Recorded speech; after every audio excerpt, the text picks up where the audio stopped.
हाँ जी, राम राम।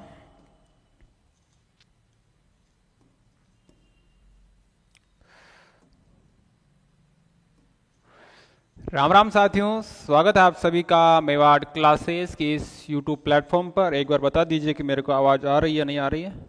फिर हम वापस अपने करंट अफेयर की जो क्लास चलने वाली है, साप्ताहिक रिवीजन होने वाला है ये क्लास, क्योंकि पिछले 4-5 दिनों से अपनी क्लास नहीं हो रही थी। तो सप्ताह में हम क्वेश्चन भी करेंगे और क्वेश्चन भी देखेंगे, और साथ में हम क्या देखेंगे, साथ में हम थ्योरी भी देखेंगे। ठीक है, तो एक बार बता दीजिए कि मेरे को आवाज़ आ रही है या नहीं आ रही। फिर हम क्लास को स्टार्ट करते हैं। हमने ये लगभग आपके 21 से 27 दिसंबर तक जितने भी आपके महत्वपूर्ण क्वेश्चन बनते हैं, 30 से 35 जितने भी क्वेश्चन बनते हैं, और 2-3 महत्वपूर्ण जो आपके योजनाएं लॉन्च हुई हैं उन योजनाओं के बारे में भी हम पढ़ेंगे। ठीक है, और जो नीतियां लॉन्च हुई है, जैसे आपकी प्रवासी राजस्थान की जो नीति थी वो लॉन्च हुई है, उसके बारे में हम पढ़ेंगे। ठीक है, तो क्लास को हम स्टार्ट करते हैं बिना किसी देरी के, क्योंकि क्लास तो ज़्यादा लंबी होने वाली, तो ध्यान रखना। तो क्लास को स्टार्ट करते हैं। पहला प्रश्न आता है कि भारतीय खाद्य सुरक्षा एवं मानक प्राधिकरण फेसाई की ईट इंडिया जो आपकी नीति है, फेसाई ईट राइट इंडिया की पहल के तहत प्रदेश में ईट राइट स्कूल कौन सा अभियान चलाया जा रहा है प्रदेश में आपके ईट राइट स्कूल जो कार्यक्रम चलाया जा रहा है, इसमें प्रदेश ने कितने स्कूलों को जोड़ने का लक्ष्य रखा है। तो पहला जो प्रश्न आता है वो कौन सा आता है कि जो आपके प्रदेश में आप फेसाई के द्वारा जो ईट राइट स्कूल जो अभियान चलाया जा रहा है ईट राइट इंडिया के तहत, ध्यान रखना किसके तहत, ईट राइट इंडिया के तहत प्रदेश में आपका ईट राइट स्कूल जो कार्यक्रम चलाया जा रहा है, इसमें प्रदेश में जो कितने स्कूलों को जोड़ने का टारगेट रखा गया है। तो इसमें कौन सा आंसर हो जाएगा, इसमें आंसर हो जाएगा आपका 10,000 स्कूलों को फेसाई इंडिया के द्वारा जोड़ने का लक्ष्य रखा गया है। इनका जो टारगेट रखा गया वो 10,000 स्कूलों को जोड़ने का रखा गया है। ठीक है, तो यहां पर हम पूरी थ्योरी पढ़ लेंगे वापस। एक बार हम क्या करेंगे, सिग्मा गर्ल डी के। ठीक है, तो एक बार क्या करते हैं, इसको थ्योरी देख लेते हैं। निरामय राजस्थान जो है स्कूलों में ईट राइट स्कूल जो अभियान है, इसके तहत देखते हैं तो ये किसके द्वारा चलाया जा रहा है। सबसे पहले तो ये चलाया जा रहा है आपके फेसाई के द्वारा। ठीक है, किसके द्वारा चलाया जा रहा है, ये चलाया जा रहा है आपके फेसाई के द्वारा चलाया जा रहा है। ध्यान रखना किसके, 10 के। ओके, ठीक है, तो इसमें किसके द्वारा चलाया जा रहा है, ये फेसाई के द्वारा चलाया जा रहा है। ठीक है, और जो प्रदेश में ये किस नाम से चल रहा है, प्रदेश में चल रहा है ये आपके ईट राइट स्कूल के नाम से चल रहा है, जबकि इंडिया में किसके द्वारा चलाया जा रहा है, किस नाम से चलाया जा रहा है, ईट राइट इंडिया के नाम से। ध्यान रखना फेसाई के द्वारा चलाया जा रहा है, प्रदेश में ये ईट राइट स्कूल कार्यक्रम के नाम से चल रहा है, जबकि पूरे भारत भर में ये चल रहा था आपके ईट राइट इंडिया के नाम से। ठीक है, यहां पर 10,000 स्कूलों को जोड़ने लक्ष्य रखा गया है। ध्यान रखना 10,000 स्कूलों को जोड़ने का क्या रखा गया है, इसमें लक्ष्य रखा गया है। कितने स्कूलों को, तो 10,000 स्कूलों को इसमें जोड़ने का लक्ष्य रखा गया है, ये अपना टारगेट है। इसमें किन किन विद्यालयों को प्राथमिकता दी जाएगी, ध्यान रखना। इसमें आपके जितने भी पीएम श्री विद्यालय हो गए, जितने भी आपके पीएम श्री विद्यालय वो हो गए, चाहे आपके नवोदय विद्यालय हो गए, चाहे आपके जो भी आपके मॉडल स्कूल होते हैं, कस्तूरबा गांधी विद्यालय हो गए, आपके स्वामी विवेकानंद जो आपके मॉडल स्कूल होते हैं, इनको प्राथमिकता दी जाएगी। तथा जितने भी आपके केंद्रीय विद्यालय जो राजस्थान में संचालित है, केंद्रीय विद्यालय जो आपके राजस्थान में संचालित है, उनको यहाँ पर क्या दी जाएगी, उनको यहाँ पर प्राथमिकता दी जाएगी। ठीक है, तो 10,000 विद्यालयों को जोड़ने का लक्ष्य रखा गया है, ईट राइट इंडिया पहल के तहत चलाया जा रहा है। और राजस्थान में ये चल रहा है ईट राइट स्कूल के तहत, ध्यान रखना। और इसमें पीएम श्री विद्यालय हो गए, आपके नवोदय विद्यालय हो गए, आपके कस्तूरबा गांधी विद्यालय हो गए, और जितने भी आपके केंद्रीय विद्यालय चाहे स्वामी विवेकानंद जो आपकी मॉडल स्कूल होती, इनको इसमें क्या दी जाएगी, इसको इसमें प्राथमिकता दी जाएगी। ठीक है, तो ये अपना प्रश्न था। अगला प्रश्न कौन सा आता है, वेरी इंपॉर्टेंट प्रश्न है, ध्यान रखना कि राजस्थान फिल्म जो पर्यटन जो आपकी प्रोत्साहन नीति आई है अभी, ध्यान रखना राजस्थान फिल्म पर्यटन प्रोत्साहन नीति 2022 के जो 2025 वाली है, इसके बारे में हमें असत्य कथन पूछा है। ठीक है, तो इसके बारे में जो आपके कथन दे गए इन चारों कथनों में आपका असत्य कथन कौन सा है वो हमें पूछा है। तो क्या हो जाता है, तो पहला जो ऑप्शन आता है वो आता है कि राजस्थान फिल्म पर्यटन प्रोत्साहन नीति 2025 24 दिसंबर 2025 को जारी की गई। सही बात है, 24 दिसंबर 2025 को आपके मंडावा झुंझुनू में मुख्यमंत्री जो आपके मुख्यमंत्री भजन लाल जी शर्मा के द्वारा क्या किया जाता है, इसको लॉन्च की जाती है। ठीक है, कहाँ पर लॉन्च की जाती है, पर्यटन कॉन्क्लेव होता है आपके, कहाँ पर होता है पर्यटन कॉन्क्लेव, वो आपके मंडावा झुंझुनू में होता है। उनके द्वारा 24 दिसंबर 2025 को ये पर्यटन जो प्रोत्साहन नीति है ये लॉन्च की जाती है। ठीक है, दूसरा आता है कि राज्य सरकार एवं केंद्र सरकार के नियंत्रण वाले शूटिंग स्थानों की अनुमति जो फीस शुल्क होती है, जो आपके राज्य सरकार के नियंत्रण में है जो शूटिंग संस्थान राजस्थान में, या आपके केंद्र सरकार के नियंत्रण में जो शूटिंग संस्थान है राजस्थान में, वहां पर 100% क्या दी जाएगी, 100% सब्सिडी दी जाएगी। और अधिकतम कितने दिनों के लिए, अधिकतम 5 दिनों के लिए, ये भी सही है। ठीक है, तो ऑप्शन ए भी सही हो गया, ऑप्शन बी भी सही हो गया। तीसरा आता है कि थिएटर में रिलीज के लिए कि 200 जो आपकी जो स्क्रीन होगी आपके पूरे राजस्थान में 200 स्क्रीन, तो वो होगी न्यूनतम 200 स्क्रीन आपकी हिंदी भाषा के लिए होगी। राजस्थानी भाषा के लिए स्क्रीन की संख्या याद रख लेना कितनी होगी, 25 होगी, ठीक है। तो राजस्थानी भाषा के लिए स्क्रीन की संख्या इसमें 25 डिसाइड की गई है, और आपकी जो अन्य भाषाओं के लिए जो स्क्रीन की संख्या वो कितनी है, वो आपके न्यूनतम है 100, ठीक है। तो हिंदी भाषा के लिए स्क्रीन की संख्या 200 है, हिंदी भाषा के लिए स्क्रीन संख्या 200 है, राजस्थानी भाषा के लिए आपके 25 स्क्रीन की संख्या है, जबकि आपके अन्य भाषाओं के लिए स्क्रीन की संख्या कितनी है, 100 है। तो ऑप्शन सी भी आपका सही आंसर हो जाएगा, ठीक है। तीसरा हो जाता है आपका कि राजस्थान में feature film, web series, TV serial और आपके डॉक्यूमेंट्री की शूटिंग पर किए गए व्यय का अधिकतम 50% ना होकर यहाँ पर क्या हो जाएगा, अधिकतम 30%, अधिकतम 30%, यहाँ आपके 3 करोड़ क्या होगा, अधिकतम 3%, 30%, यहाँ 3% आपके 3 करोड़ क्या दी जाएगी इसमें, अधिकतम 30% या 3 करोड़ इसमें सब्सिडी दी जाएगी, ठीक है। तो ऑप्शन जो आपका डी होता है वो गलत हो जाता है, तो यहाँ पर ऑप्शन 4 होगा आपका। ऑप्शन 4 हमें पूछा था, हमें क्या पूछा था, हमें पूछा था असत्य कौन सा होगा, तो असत्य आपका ऑप्शन 4 क्या हो जाएगा, यहाँ पर ऑप्शन 4 आपका असत्य हो जाएगा, ठीक है। अगला प्रश्न कौन सा आता है, तो पहले जो आपकी पर्यटन प्रोत्साहन नीति है उसको देख लेते हैं एक बार। राजस्थान फिल्म पर्यटन प्रोत्साहन नीति 2025 है। ये फिल्म पर्यटन प्रोत्साहन नीति 2022 का स्थान ले रही है, ध्यान रखना। 6 अप्रैल 2022 को आपके अशोक गहलोत जी जब मुख्यमंत्री थे, उन्होंने आपके राजस्थान फिल्म पर्यटन प्रोत्साहन नीति 2022 लाए थे। 6 अप्रैल 2022 को वो लॉन्च की गई थी, जबकि आपकी नई जो फिल्म पर्यटन प्रोत्साहन नीति आई है यह आपके 24 दिसंबर 2025 को मंडावा झुंझुनू में आपके जो पर्यटन कॉन्क्लेव हो रहा था, मंडावा झुंझुनू में जो आयोजित आपके पर्यटन कॉन्क्लेव में इस नीति को क्या किया जाता है, इस नीति को यहाँ पर जारी किया जाता है, ठीक है। इसका उद्देश्य क्या होता है, उद्देश्य वही है कि राष्ट्रीय और अंतर्राष्ट्रीय स्तर पर फिल्मांकन की जो पसंदीदा जगह आपके राजस्थान के जितने भी आपके टूरिस्ट पैलेस है उनको बनाना है, ठीक है। और यह आपके ईज ऑफ डूइंग बिजनेस पर आधारित होगी। राजकीय लोकेशन पर शुल्क की 100% सब्सिडी दी जाएगी। राजकीय लोकेशंस का मतलब क्या हुआ, जितने जो आपके राजस्थान में जो लोकेशंस है शूटिंग की, चाहे वो केंद्र सरकार के नियंत्रण में हो, चाहे वो आपके राज्य सरकार के नियंत्रण में हो, तो वहां पर अगर फिल्म बनाई जाएगी तो वहां पर आपको 5 दिन के लिए, अधिकतम 5 दिनों के लिए, ध्यान रखना, 100% सब्सिडी दी जाएगी, ठीक है। इसके अलावा और देख लेते हैं क्या होता है। इसके अलावा जो आपके अंतर्राष्ट्रीय और राष्ट्रीय पुरस्कार प्राप्त करने वाली जो फिल्में होगी, ऐसी फिल्में जो आपके राजस्थान में बनी है या राजस्थान में उनका कुछ 5 से 15% के आसपास भी उसका अगर हिस्सा है, राजस्थान की लोकेशन इसमें दिखाई गई है, तो वहां पर जो वो फिल्म अगर आपके अंतर्राष्ट्रीय पुरस्कार प्राप्त करती है, ध्यान रखना, वो फिल्म अगर अंतर्राष्ट्रीय पुरस्कार प्राप्त करती है तो उसको 1 करोड़ रुपये दिया जाएंगे राजस्थान सरकार के द्वारा। अगर वो आपके राष्ट्रीय पुरस्कार प्राप्त करती है तो उसको 50 लाख रुपए दिए जाएंगे, ठीक है। तो यहाँ पर आपके अंतर्राष्ट्रीय पुरस्कार प्राप्त करने वाली फिल्म को 1 करोड़ रुपए, अधिकतम 1 करोड़ रुपए दिए जाएंगे, जबकि आपके भारत सरकार के द्वारा जो राष्ट्रीय पुरस्कार दिए जाते हैं वहां पर 50 लाख रुपए दिए जाएंगे, ध्यान रखना, ठीक है। फिर छात्रवृत्ति योजना की बात करें तो छात्रवृत्ति योजना आपके 3 जो नेशनल ड्रामा स्कूल है आपके कौन कौन से हैं, एक तो आते हैं film and television institute of India Pune, ठीक है। इसके अलावा सत्यजीत रे film and television institute Kolkata, या आपकी नेशनल स्कूल ऑफ ड्रामा नई दिल्ली। इन तीनों में जो आपकी राजस्थान के जो विद्यार्थी है, इन तीनों में जो आपके ये क्वेश्चन पक्का आएगा, ठीक है, रीट में। सही बात है, रीट में तो मुश्किल है क्योंकि रीट में आपका क्योंकि ये दिसंबर का करंट अफेयर है और दिसंबर का रीट में पूछने की संभावना कम है, ठीक है।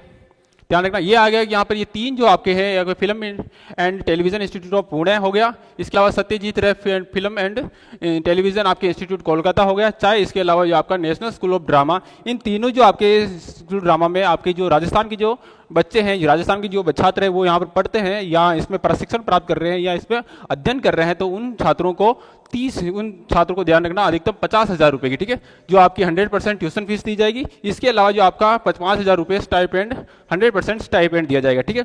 वहां पर जो आपके और कितने छात्रों को सिलेक्ट किया जाएगा, यहाँ पर सिलेक्शन होगा आपके 10 छात्रों को, ठीक है। टॉप 10 जो छात्र हैं वो प्रशिक्षण प्राप्त कर रहे हैं इन तीनों इंस्टीट्यूट में या वहां पर अध्ययन कर रहे हैं, उनको क्या किया जाएगा, उनको अधिकतम 50,000 रुपए दिए जाएंगे या वहां पर 5,000 रुपए दिए जाएंगे, ठीक है। 5,000 रुपए स्टाइपेंड के रूप में दिए जाएंगे और 50,000 रुपए उनकी फीस के रूप में दिए जाएंगे, ठीक है, ध्यान रखना, फीस के रूप में। अगला आता है कि राजस्थान फिल्म डायरेक्टरी और नया ऑनलाइन पोर्टल बनाया जाएगा, तो यहाँ पर ऑनलाइन पोर्टल भी बनाया जाएगा। अगला आता है कि राज्य सरकार और पर्यटन विभाग की नई अनिवार्य श्रेणी, मतलब जो भी फिल्म राजस्थान में बन रही है वहां पर राज्य सरकार और आपके राज्य सरकार को या पर्यटन विभाग को क्या देना होगा, उसका श्रेय देना होगा, उसको टेक देना होगा। दूसरा, थिएटर में रिलीज की अनिवार्यता कितनी होगी, मैंने बता दिया आपको कि हिंदी फिल्मों के लिए 200 आपकी स्क्रीन्स होगी, हिंदी फिल्मों के लिए आपकी 200 स्क्रीन्स होगी न्यूनतम, और राजस्थानी फिल्मों के लिए आपको 25 स्क्रीन्स होगी, और अन्य जो फिल्में होगी उसके लिए कितनी स्क्रीन्स होगी, उनके लिए आपके 100 स्क्रीन्स होगी, ठीक है। सब्सिडी के लिए प्रावधान, तो लोकेशन के वाइज, लोकेशन अगर लोकेशन कितनी यूज हो रही है राजस्थान की इस फिल्म में, उसके अकॉर्डिंग क्या दी जाएगी, उसके अकॉर्डिंग यहाँ पर सब्सिडी दी जाएगी। ठीक है, तो लोकेशन स्क्रीन टाइम आधारित होकर प्रोत्साहन दिया जाएगा। राजस्थान की जो लोकेशन है, अगर 5 से 15% लोकेशन राजस्थान की दिखाई जा रही है तो वहाँ पर 10% सब्सिडी दी जाएगी। अगर वही 15 से अगर 16 से 30% अगर लोकेशन दिखाई जा रही है उस फिल्म में, तो वहाँ पर कितनी सब्सिडी दी जाएगी, तो वहाँ पर सब्सिडी दी जाएगी आपके 20%। और आपके 30% से अधिक अगर मतलब लोकेशन दिखाई जा रही है राजस्थान की उस फिल्म में, तो वहाँ पर आपको 30% सब्सिडी दी जाएगी। ठीक है, 30% जो सब्सिडी होगी वो अधिकतम सब्सिडी होगी। अगर 50% शूटिंग दिवस राजस्थान में हो रहा है, दिन की जान करें, अगर 50% जो शूटिंग है, 50% जो शूटिंग दिन है वहाँ पर अगर राजस्थान में होती है, तो वहाँ पर क्या होगी, वहाँ पर आपको 50% शूटिंग दिवस, अगर मतलब जो फिल्म बन रही है वहाँ पर अगर 50 दिन राजस्थान में वो फिल्म बन रही है, तो वहाँ पर आपको 30% सब्सिडी दी जाएगी। लेकिन अगर 100% जो आपके शूटिंग दिवस राजस्थान में है, तो मतलब पूरी फिल्म ही अगर राजस्थान में बनी है, तो वहाँ पर 5% अतिरिक्त सब्सिडी दी जाएगी। ठीक है, इसका मतलब यहाँ पर क्या हो गया, इसका मतलब यहाँ पर हो गया वहाँ पर 35% सब्सिडी दी जाएगी। ठीक है, वहाँ पर कितनी सब्सिडी दी जाएगी, वहाँ पर आपके 35% सब्सिडी दी जाएगी। राजस्थान में फिल्म, वेब सीरीज हो गई, टीवी सीरियल हो गया, इसके अलावा डॉक्यूमेंट्री की शूटिंग के लिए व्यय पर अधिकतम 30% की सब्सिडी दी जाएगी, जो आपका चौथा ऑप्शन भी था वहाँ पर। ठीक है, इसके अलावा और देख लीजिए आप, इसके अलावा जो अधिकतम सब्सिडी अगर रुपयों की बात करें, तो यहाँ पर जो अधिकतम सब्सिडी दी जाएगी वो वेब सीरीज के लिए होगी। और वेब सीरीज के लिए कितनी होगी, अधिकतम जो आपकी फीचर फिल्म के लिए होगी। और फीचर फिल्म के लिए कितनी होगी, फीचर फिल्म के लिए 3 करोड़ रुपए अधिकतम सब्सिडी होगी। ठीक है, फीचर फिल्म के लिए 3 करोड़ रुपए क्या होगी, अधिकतम सब्सिडी होगी। वेब सीरीज और आपकी जो डॉक्यूमेंट्री है यहाँ पर दोनों के लिए 2-2 करोड़ रुपए होगी। इसके अलावा जो आपकी टीवी सीरियल है उसके लिए 1.5 करोड़ सब्सिडी दी जाएगी। ठीक है, तो ये करोड़ जो आपकी जो है ये ध्यान रखना जरूर। ठीक है, जो आपकी पैसों में है इसको जरूर याद रखना। और वहां पर परसेंट के हिसाब से देखें तो परसेंट के हिसाब से अधिकतम कितनी हो सकती थी, परसेंट के हिसाब से अधिकतम 30% हो सकती थी। और रुपये के हिसाब से देखें तो अधिकतम 3 करोड़ रुपए। ठीक है, अधिकतम 3 करोड़ रुपए यहाँ आपकी 30%। प्रथम फिल्म हिंद सिटी सुपरमेल पाली, द्वितीय अचरोल जयपुर, सही बात है आपकी। ठीक है, अगला जो हमने जो ये नीति किसका स्थान लेगी, तो ये नीति जो आपके राजस्थान की फिल्म पर्यटन प्रोत्साहन नीति 2020-22 आई थी, जो कब लॉन्च हुई थी, जो लॉन्च होती है आपके 6 अप्रैल 2022 को, उसका स्थान लेगी। ठीक है, जो आपके मुख्यमंत्री अशोक गहलोत साहब के समय आई थी। क्योंकि जो आपकी आरपीएससी प्रश्न पूछ रही है वो करंट बेस से पूछ रही है, इसके अलावा जो पीछे में भी उसमें क्या घटना घटित हुई उसके बारे में पूछ रही है। ठीक है, तो बेस भी पूछ रही है, तो बेस क्या होगा, इसका बेस होगा आपके इसके राजस्थान फिल्म पर्यटन प्रोत्साहन नीति जो 2022 में आई थी वो इसका बेस था। और वो कब लॉन्च हुई थी ये भी पूछा जा सकता है, तो वो लॉन्च होती है आपके 6 अप्रैल 2022 को। ठीक है, कब लॉन्च होती है वो लॉन्च होती है आपके 6 अप्रैल 2022 को। तो ये पूरी आपकी जो फिल्म पर्यटन प्रोत्साहन नीति थी, आप इस पूरी को जरूर पढ़ लीजिएगा, एक बार वापस इसको रीडिंग जरूर मार लीजिएगा। ठीक है, अगला प्रश्न आता है कि राजस्थान के इतिहास में पहली बार जो आर्मी डे परेड है इसका आयोजन हो रहा है। ठीक है, तो राजस्थान के इतिहास में पहली बार जो आर्मी डे परेड का आयोजन हो रहा है, ये जगतपुरा रोड आपके जयपुर में होगा। कहाँ पर होगा, इसका जो आयोजन होगा वो आपके जगतपुरा रोड जयपुर में होगा। कहाँ पर हो रहा है इसका आर्मी डे परेड, और ये आपकी जो 78 साल, ठीक है 78वीं आर्मी डे परेड होगी, ध्यान रखना 78वीं आर्मी डे परेड का आयोजन राजस्थान में होगा। और जो सबसे पहले जो आर्मी डे परेड का आयोजन कब हुआ था, सबसे पहले जो आर्मी डे परेड का आयोजन हुआ था वो आपके 1949 में हुआ था। कब हुआ था, 1949 में पहली बार जो आपके आर्मी डे परेड का आयोजन किया गया। ठीक है, तो आर्मी डे परेड का आयोजन राजस्थान में पहली बार हो रहा है, ध्यान रखना। और कब होगा, वो होगा आपके 15 जनवरी 2026 को, 15 जनवरी 2026 को होगा। 15 जनवरी 2026 को आपके जो सेना दिवस है उसी के उपलक्ष्य में राजस्थान में पहली बार आर्मी डे परेड का आयोजन होगा। राजस्थान में भी कहाँ होगा, तो राजस्थान में होगा वो आपके जगतपुरा महल। ठीक है, जगतपुरा महल रोड है वहां पर होगा, और वहां पर आम जन भी जाकर वहां पर इस आर्मी डे परेड को देख सकेंगे। कहां पर होगा वो ध्यान रखना, लोकेशन पूछ सकता है। जयपुर में भी कहां पर होगा, जयपुर में होगा आपके जगतपुरा महल रोड। ठीक है, जगतपुरा महल का रोड है, वहां पर आम नागरिक भी इसको जाकर वहां पर देख सकेंगे। ठीक है, राजस्थान में पहली बार हो रहा है, ये भी ध्यान रखना। इसके अलावा जो आपके 8 से 12 जनवरी को एक प्रदर्शनी लगाई जाएगी जिसका नाम होगा नो योर आर्मी। ठीक है, वो जो प्रदर्शनी लगाई जाएगी उस जो प्रदर्शनी का नाम क्या होगा, उस प्रदर्शनी का नाम होगा आपके नो योर आर्मी। ठीक है, 8 से 12 जनवरी को होगा, नो योर आर्मी नाम से प्रदर्शनी लगाई जाएगी। 15 जनवरी को आपके जो जगतपुरा महल रोड है, 15 जनवरी को आपके जगतपुरा महल रोड पर यहाँ पर क्या होगा, यहाँ पर आर्मी डे परेड का आयोजन किया जाएगा। और कौन सी आर्मी डे परेड होगी, ध्यान रखना ये 78वीं आर्मी डे परेड होगी। ठीक है, और पहली बार जो आर्मी डे परेड का आयोजन कब हुआ था, वो हुआ था 1949। ठीक है, और यहाँ पर आपकी जो सिंदूर, आपके ऑपरेशन सिंदूर है उससे संबंधित भी लाइट एंड डेकोरेशन किया जाएगा, इसको भी आपको ध्यान रखना। ठीक है, 8 से 12 जनवरी नो योर आर्मी परेड, ठीक है ध्यान रखना। अगला आता है कि प्रदेश में निपुण राजस्थान जो अभियान चल रहा है, निपुण राजस्थान अभियान कक्षा 1 और 2 के लिए, ये जरूर रीट में पूछा जा सकता है। ठीक है, तो निपुण राजस्थान का अभियान होता है, इसका मतलब होता है कक्षा 1 और 2 के जितने भी बालिक बालिका हैं उनको अक्षर ज्ञान कराना। ठीक है, उनको अक्सर ज्ञान कराना है। तो ये पूछा गया है कि आपके निपुण राजस्थान अभियान के तहत निपुण मेले का आयोजन कब हुआ था। ठीक है, तो निपुण मेले का आयोजन होता है, कब होता है? निपुण मेले का जो आयोजन हो रहा था वो होता है आपके 23 दिसंबर 2025 को। ठीक है, तो निपुण मेले का आयोजन जो आपके निपुण राजस्थान अभियान है, निपुण राजस्थान अभियान कक्षा 1 और 2 के लिए, ध्यान रखना निपुण राजस्थान जो अभियान है वो आपके कक्षा 1 और 2 के लिए है। इसके अलावा जो आपके प्रखर राजस्थान जो अभियान है वो कक्षा 3 से 8 के लिए, ये भी ध्यान रखना। प्रखर राजस्थान अभियान किसके लिए? प्रखर राजस्थान अभियान 2.0 है, ये आपकी कक्षा 1 और 8 के लिए। कक्षा 3 से 8 के लिए है आपका प्रखर राजस्थान अभियान, जबकि निपुण राजस्थान जो अभियान है वो कक्षा 1 और 2 के लिए, ध्यान रखना। और निपुण मेला कब आयोजित होता है? तो निपुण मेला जो आपके आयोजित होता है वो 23 दिसंबर 2025 को निपुण मेले का आयोजन होता है, ध्यान रखना।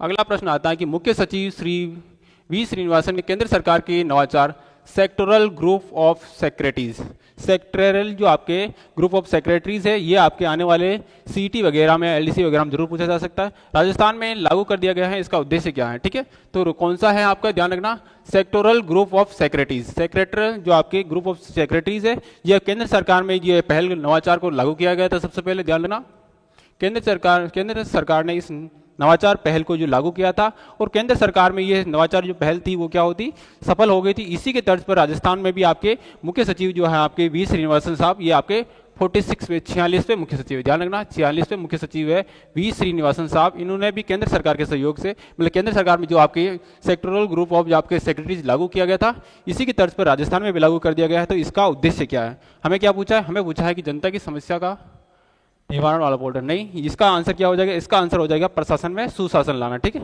तो प्रशासन में सुशासन लाना, क्योंकि आपके जो मुख्य सचिव है, मुख्य सचिव क्या चाहेंगे? मुख्य सचिव जो आपके जितने भी आपके आईएएस वगैरह होते हैं, जितने भी आईएएस आपके प्रशासन होता है राज्य में, वहां पर उनका क्या होता है? उनका हेड होता है। तो वो क्या चाहेंगे? वो तो यही चाहेंगे कि जो आपके प्रशासन है, जो प्रशासन का मुखिया होता है आपके, क्या होता है, जो प्रशासन का जो प्रशासनिक मुखिया होता है वो कौन होता है? आपके मुख्य सचिव साहब होते हैं। इसीलिए उनका जो मुख्य उद्देश्य क्या होना चाहिए? तो वो यही चाहेंगे कि प्रशासन में क्या रहे, वो यही चाहेंगे प्रशासन में आपके सुशासन रहे। ठीक है, तो 45वें जो आपके मुख्य सचिव थे वो सुधांशु पंत थे, उनके स्थान पर वी श्रीनिवासन साहब आया। सही आंसर आपका। अगला आता है कि आपके जो आपका सेक्टोरल जो ग्रुप ऑफ सेक्रेटरीज है, ये है, ध्यान रखना। तो वी श्रीनिवासन साहब जो आपके केंद्र सरकार के नवाचार सेक्टोरल ग्रुप ऑफ सेक्रेटरीज है, इनको राजस्थान में लागू कर दिया गया है, क्योंकि वी श्रीनिवासन साहब आपके 46वें मुख्य सचिव है जो आपके केंद्र से डायरेक्ट यहाँ पर राजस्थान में अपॉइंटमेंट हुए। ठीक है, तो ये कंसेप्ट केंद्रीय प्रशासन में सुशासन का एक अत्यंत सफल मॉडल रहा। ठीक है, तो केंद्रीय प्रशासन में जो आपके सुशासन का जो सफल मॉडल रहा था वो रहा था ये आपके सेक्टोरल वाला। ठीक है, ये मुख्य सचिव साहब के निर्देशन पर, और ये भी पूछा जा सकता है कि मुख्य सचिव साहब के निर्देश पर कितने सेक्टोरल जो लॉन्च किए जाए, तो वो ध्यान रखना 7। ठीक है, तो कितने सेक्टोरल ग्रुप ऑफ जो सेक्रेटरीज के गठन को मंजूरी मिली है, तो वो है, ध्यान रखना 7। कितने को मिली है? 7 को मिली है। और जो सेक्टोरल ग्रुप ऑफ जो सेक्रेटरीज है, इसका उद्देश्य क्या है? प्रशासन में आपका सुशासन लाना। ठीक है, प्रशासन में सुशासन लाना, इसका ये क्या है? इसका उद्देश्य भी है। और कितने आपके ध्यान रखना, तो वो कितने हो जाएंगे? 7 आपके सेक्टोरल राजस्थान में गठन के मंजूरी दे दी गई है मुख्य सचिव साहब ने, ध्यान रखना। ठीक है, अगला प्रश्न आता है आपके लिए। अगला प्रश्न आता है कि सुभाष चौधरी जो जयपुर के रहने वाले हैं, इन्होंने हांगकांग इंटरनेशनल जूनियर जो चैंपियनशिप है अंडर 17 में क्या जीता है? अंडर 17 में इन्होंने गोल्ड मेडल जीता है। ठीक है, किस देश के खिलाड़ी को हराकर इन्होंने गोल्ड मेडल जीता है? तो किस देश के खिलाड़ी को हराया? तो देश पूछा जा सकता है या खिलाड़ी का नाम भी पूछा जा सकता है। तो देश के किस देश के खिलाड़ी को हराया? तो इन्होंने सिंगापुर के खिलाड़ी को हराया। ठीक है, सिंगापुर के खिलाड़ी आपके रेयान सिंह को हराया है। जो सिंगापुर के खिलाड़ी है उन्होंने 11-4, 11-4 और 11-5 से हराया। ध्यान रखना, क्या नाम है इनका? इनका नाम है सुभाष चौधरी। कहाँ के रहने वाले? सुभाष चौधरी आपके जयपुर के रहने वाले। कहाँ के रहने वाले सुभाष चौधरी? तो सुभाष चौधरी जो जयपुर के रहने वाले हैं, इन्होंने आपकी जो हांगकांग इंटरनेशनल जूनियर जो स्क्वैश चैंपियनशिप होती है, स्क्वैश के खिलाड़ी है, ध्यान रखना स्क्वैश के खिलाड़ी है। और जो स्क्वैश चैंपियनशिप होती है, जो स्क्वैश चैंपियनशिप में अंडर 17 वर्ग में बॉयज में फाइनल में सिंगापुर के रेयान सिंह, ठीक है, क्या नाम है इनका? रेहान सिंह। ठीक है, रेहान सिंह जो आपके सिंगापुर के रहने वाले हैं, इनको आपके 11-4 आरपीएससी अगर प्रश्न इसको बनाती है तो वहां पर डीपली जाएगी और ये कितने के अंतर से आ रहा है ये भी पूछा जा सकता है। ठीक है, तो ये भी पूछा जा सकता है कितने? 11-4, 11-4 और 11-5। ठीक है, 11-4, 11-4 और 11-5। ठीक है, तो इनको हराया था, किसको हराया था? रेहान सिंह। और रेहान सिंह कहाँ के रहने वाले? रेहान सिंह आपके सिंगापुर के। ठीक है, कहाँ के? ये सिंगापुर के आपके रेहान सिंह। और ये हांगकांग इंटरनेशनल जूनियर चैंपियनशिप जो होती है स्क्वैश की, और ध्यान रखना सुभाष चौधरी जयपुर के रहने वाले हो और स्क्वैश के खिलाड़ी है। ठीक है, अगर आपके आरएसएस भी अगर प्रश्न बनाएगी तो वो यही पूछेगी वो किस खेल से खिलाड़ी है, मतलब जो सुधीर चौधरी है आपके या सुभाष चौधरी है, इनका संबंध किस खेल से है, तो सुभाष चौधरी का संबंध आपके स्क्वैश से है। और किस जिले से है, तो ये आपके जयपुर से है। इन्होंने जो आपके हांगकांग इंटरनेशनल जूनियर चैंपियनशिप होती है अंडर 17 वर्ग में गोल्ड मेडल जीता है। और किसको हरा है, तो सिंगापुर के रेहान सिंह को 11-4, 11-4 और 11-5 से हरा है। ठीक है, अगला प्रश्न देख लीजिए आप। हर्ष, हेलो सर, बोलिए सर।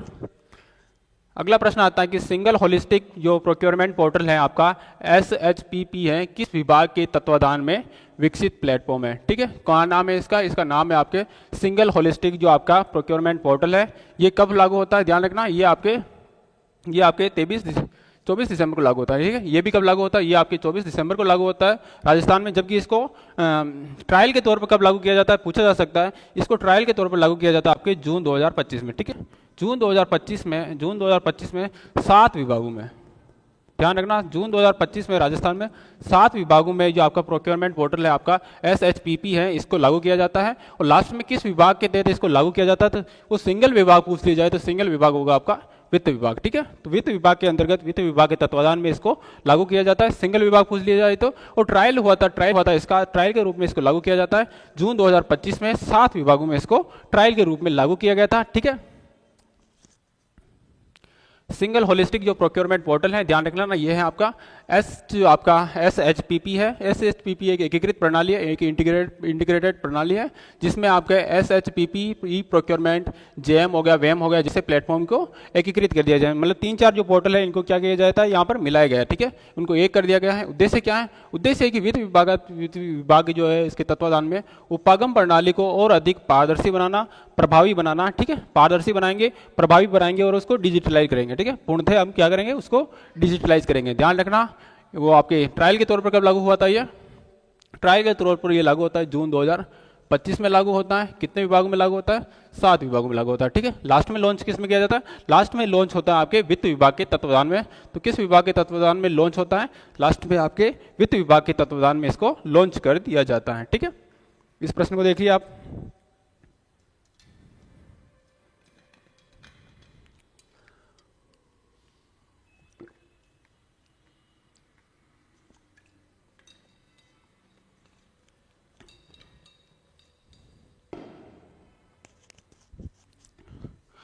प्रश्न आता है कि दालाल गांव जो जालोर में संसद भवन जैसी स्कूल इमारत है, ध्यान रखना, 7 करोड़ रुपए की लागत से, 7 करोड़ रुपए की लागत से, ध्यान रखना,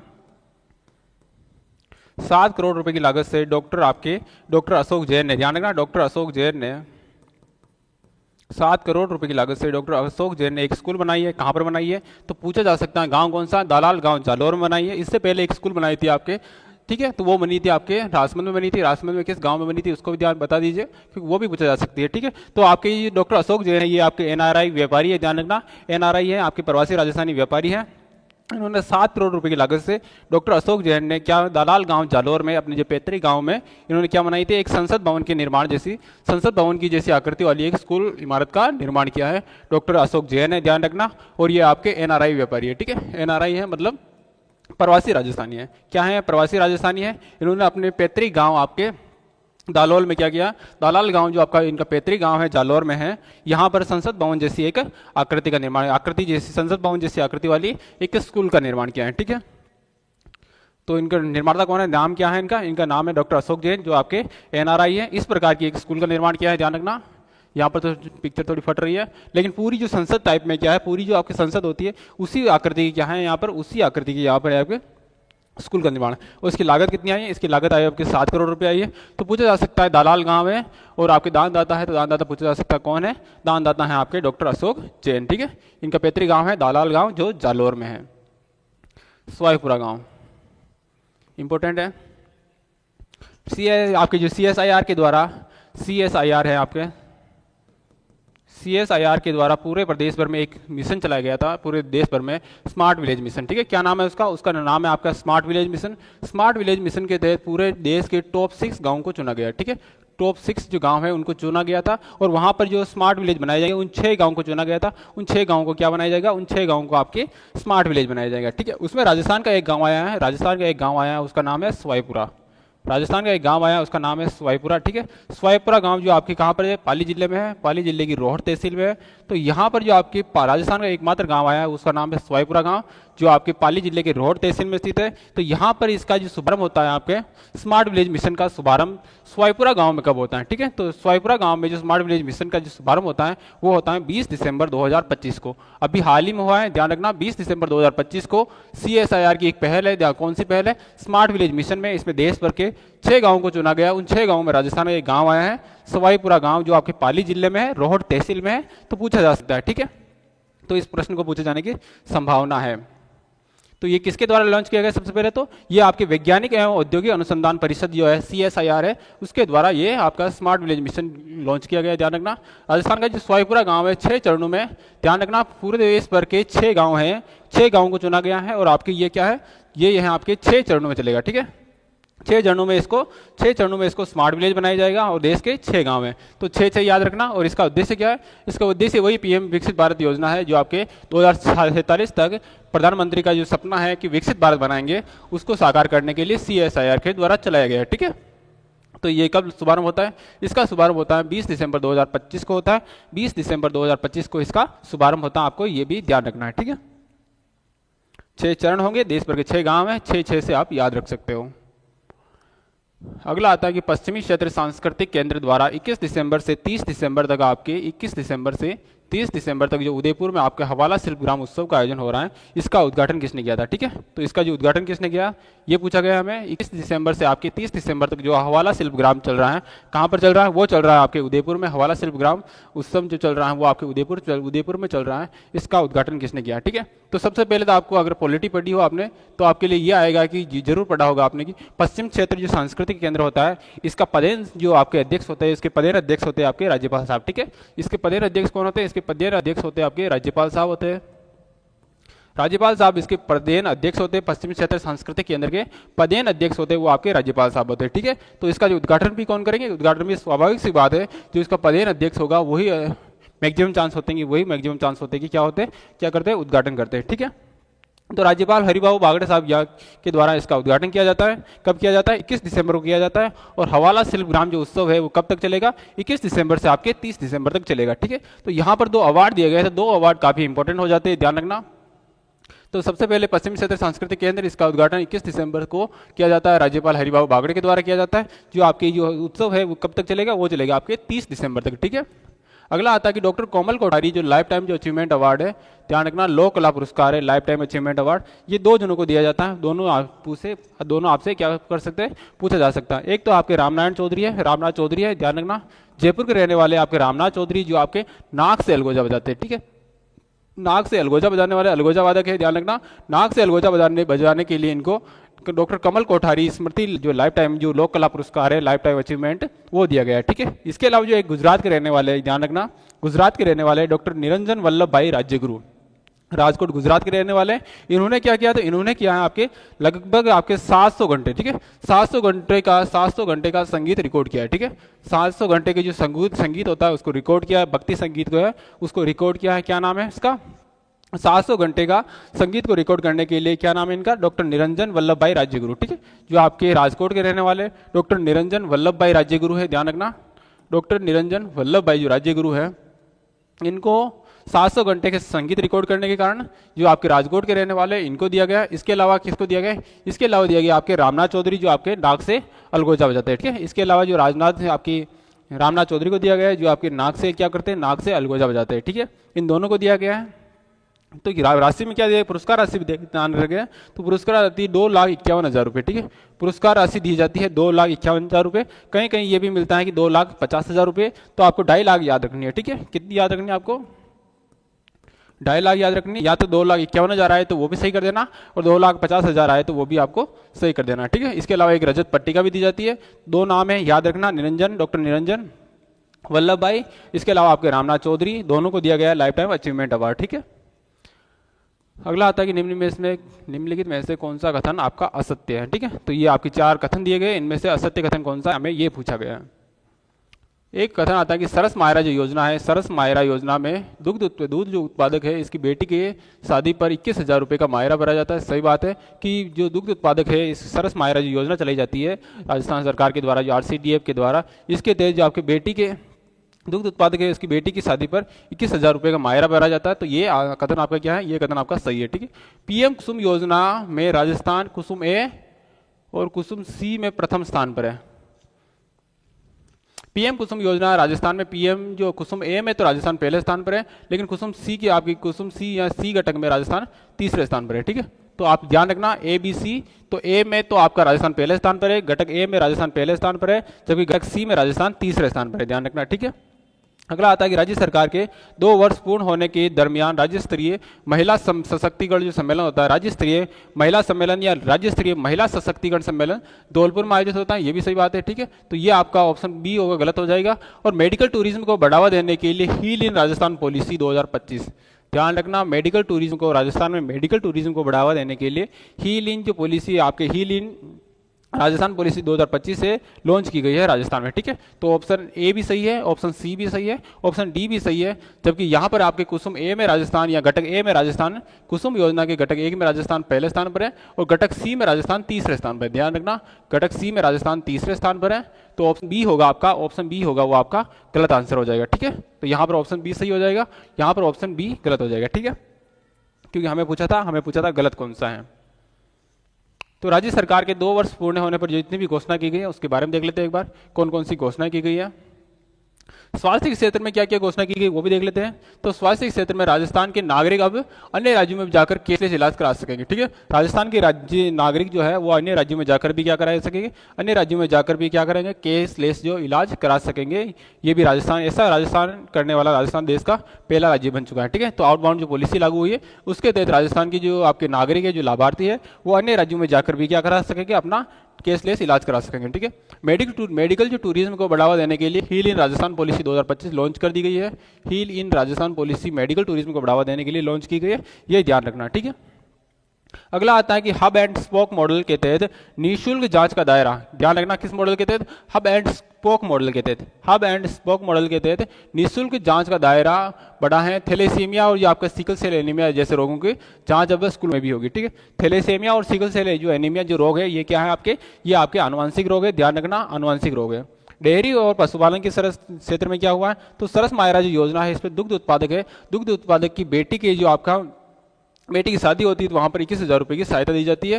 ध्यान रखना 21,000 रुपये की सहायता दी जाती है। ठीक है, इसके अलावा जो आपके दुग्ध उत्पादन क्षमता में राजस्थान 54 लाख लीटर प्रतिदिन था, वो अब 17 लाख लीटर प्रतिदिन हो चुकी है। ठीक है, तो राजस्थान की दुग्ध उत्पादन क्षमता जो 2023 में कितनी थी, 2023 में इनके अनुसार 54 लाख लीटर प्रतिदिन थी, जो अभी वर्तमान में कितनी हो चुकी है, वर्तमान में हो चुकी है वो हो चुकी है कितनी, 17 लाख लीटर प्रतिदिन। ठीक है, तो 54 लाख से बढ़ाकर कितनी हो चुकी है, 54 लाख से बढ़कर दुग्ध उत्पादन क्षमता 17 लाख लीटर प्रतिदिन हो चुकी है, ये भी ध्यान रखना। अगला आता है कि महिला सशक्तिकरण सम्मेलन जो आपकी कहाँ पर होता है, ये आपके धौलपुर में होता है। कहाँ पर होता है, ये धौलपुर में होता है। PM मातृवंदना योजना है, इसमें राशि पहले 5,000 रुपये दी जाती थी, इसको बढ़ाकर अब कितनी कर दी गई है, इसको बढ़ाकर अब 6500 रुपये कर दी गई है। ठीक है, तो PM मातृवंदना योजना है, ये राजस्थान में पहले 5,000 रुपये दिए जाती थी। इसके अलावा जो राजस्थान सरकार ने 15 रुपये बढ़ा दिए और कितनी कर दी है, तो 6500 रुपये कर दी गई। ठीक है, तो लखपति दीदी योजनाओं के 5,000 महिलाओं को 100 करोड़ रुपए ऋण वितरित किए गए। कहाँ पर किए गए, ये आपकी जो महिला सशक्तिकरण सम्मेलन हुआ था धौलपुर में, वहां पर इसको 100 करोड़ रुपए के ऋण वितरित किए गए। ठीक है, चेक वितरित किए गए। सुरक्षा की बात करें तो 500 कालिका पेट्रोलिंग यूनिट और 65 एंटी रोमियो स्क्वाड का गठन किया गया है। तो महिलाओं की सुरक्षा के लिए 500 जो आपकी कालिका यूनिट बनाई गई है और आपकी 65 एंटी रोमियो यूनिट बनाई गई है पिछले 2 सालों में, ध्यान रखना। ठीक है, PM कुसुम योजना की बात करें तो राजस्थान कुसुम ए घटक में आपके पहले स्थान पर है और कुसुम सी घटक में राजस्थान तीसरे स्थान पर है, ध्यान रखना। कुसुम योजना की ओवरऑल की बात करें तो राजस्थान क्या होगा, पहले स्थान पर हो जाएगा, लेकिन घटक ए में राजस्थान पहले स्थान पर है और घटक सी में राजस्थान तीसरे स्थान पर है। ठीक है, किसान सम्मान निधि योजना की बात करें तो किसान सम्मान निधि योजना में राजस्थान पहले स्थान पर, 5वें स्थान पर है। किसान सम्मान निधि योजना है, इसमें राजस्थान 5वें स्थान पर है।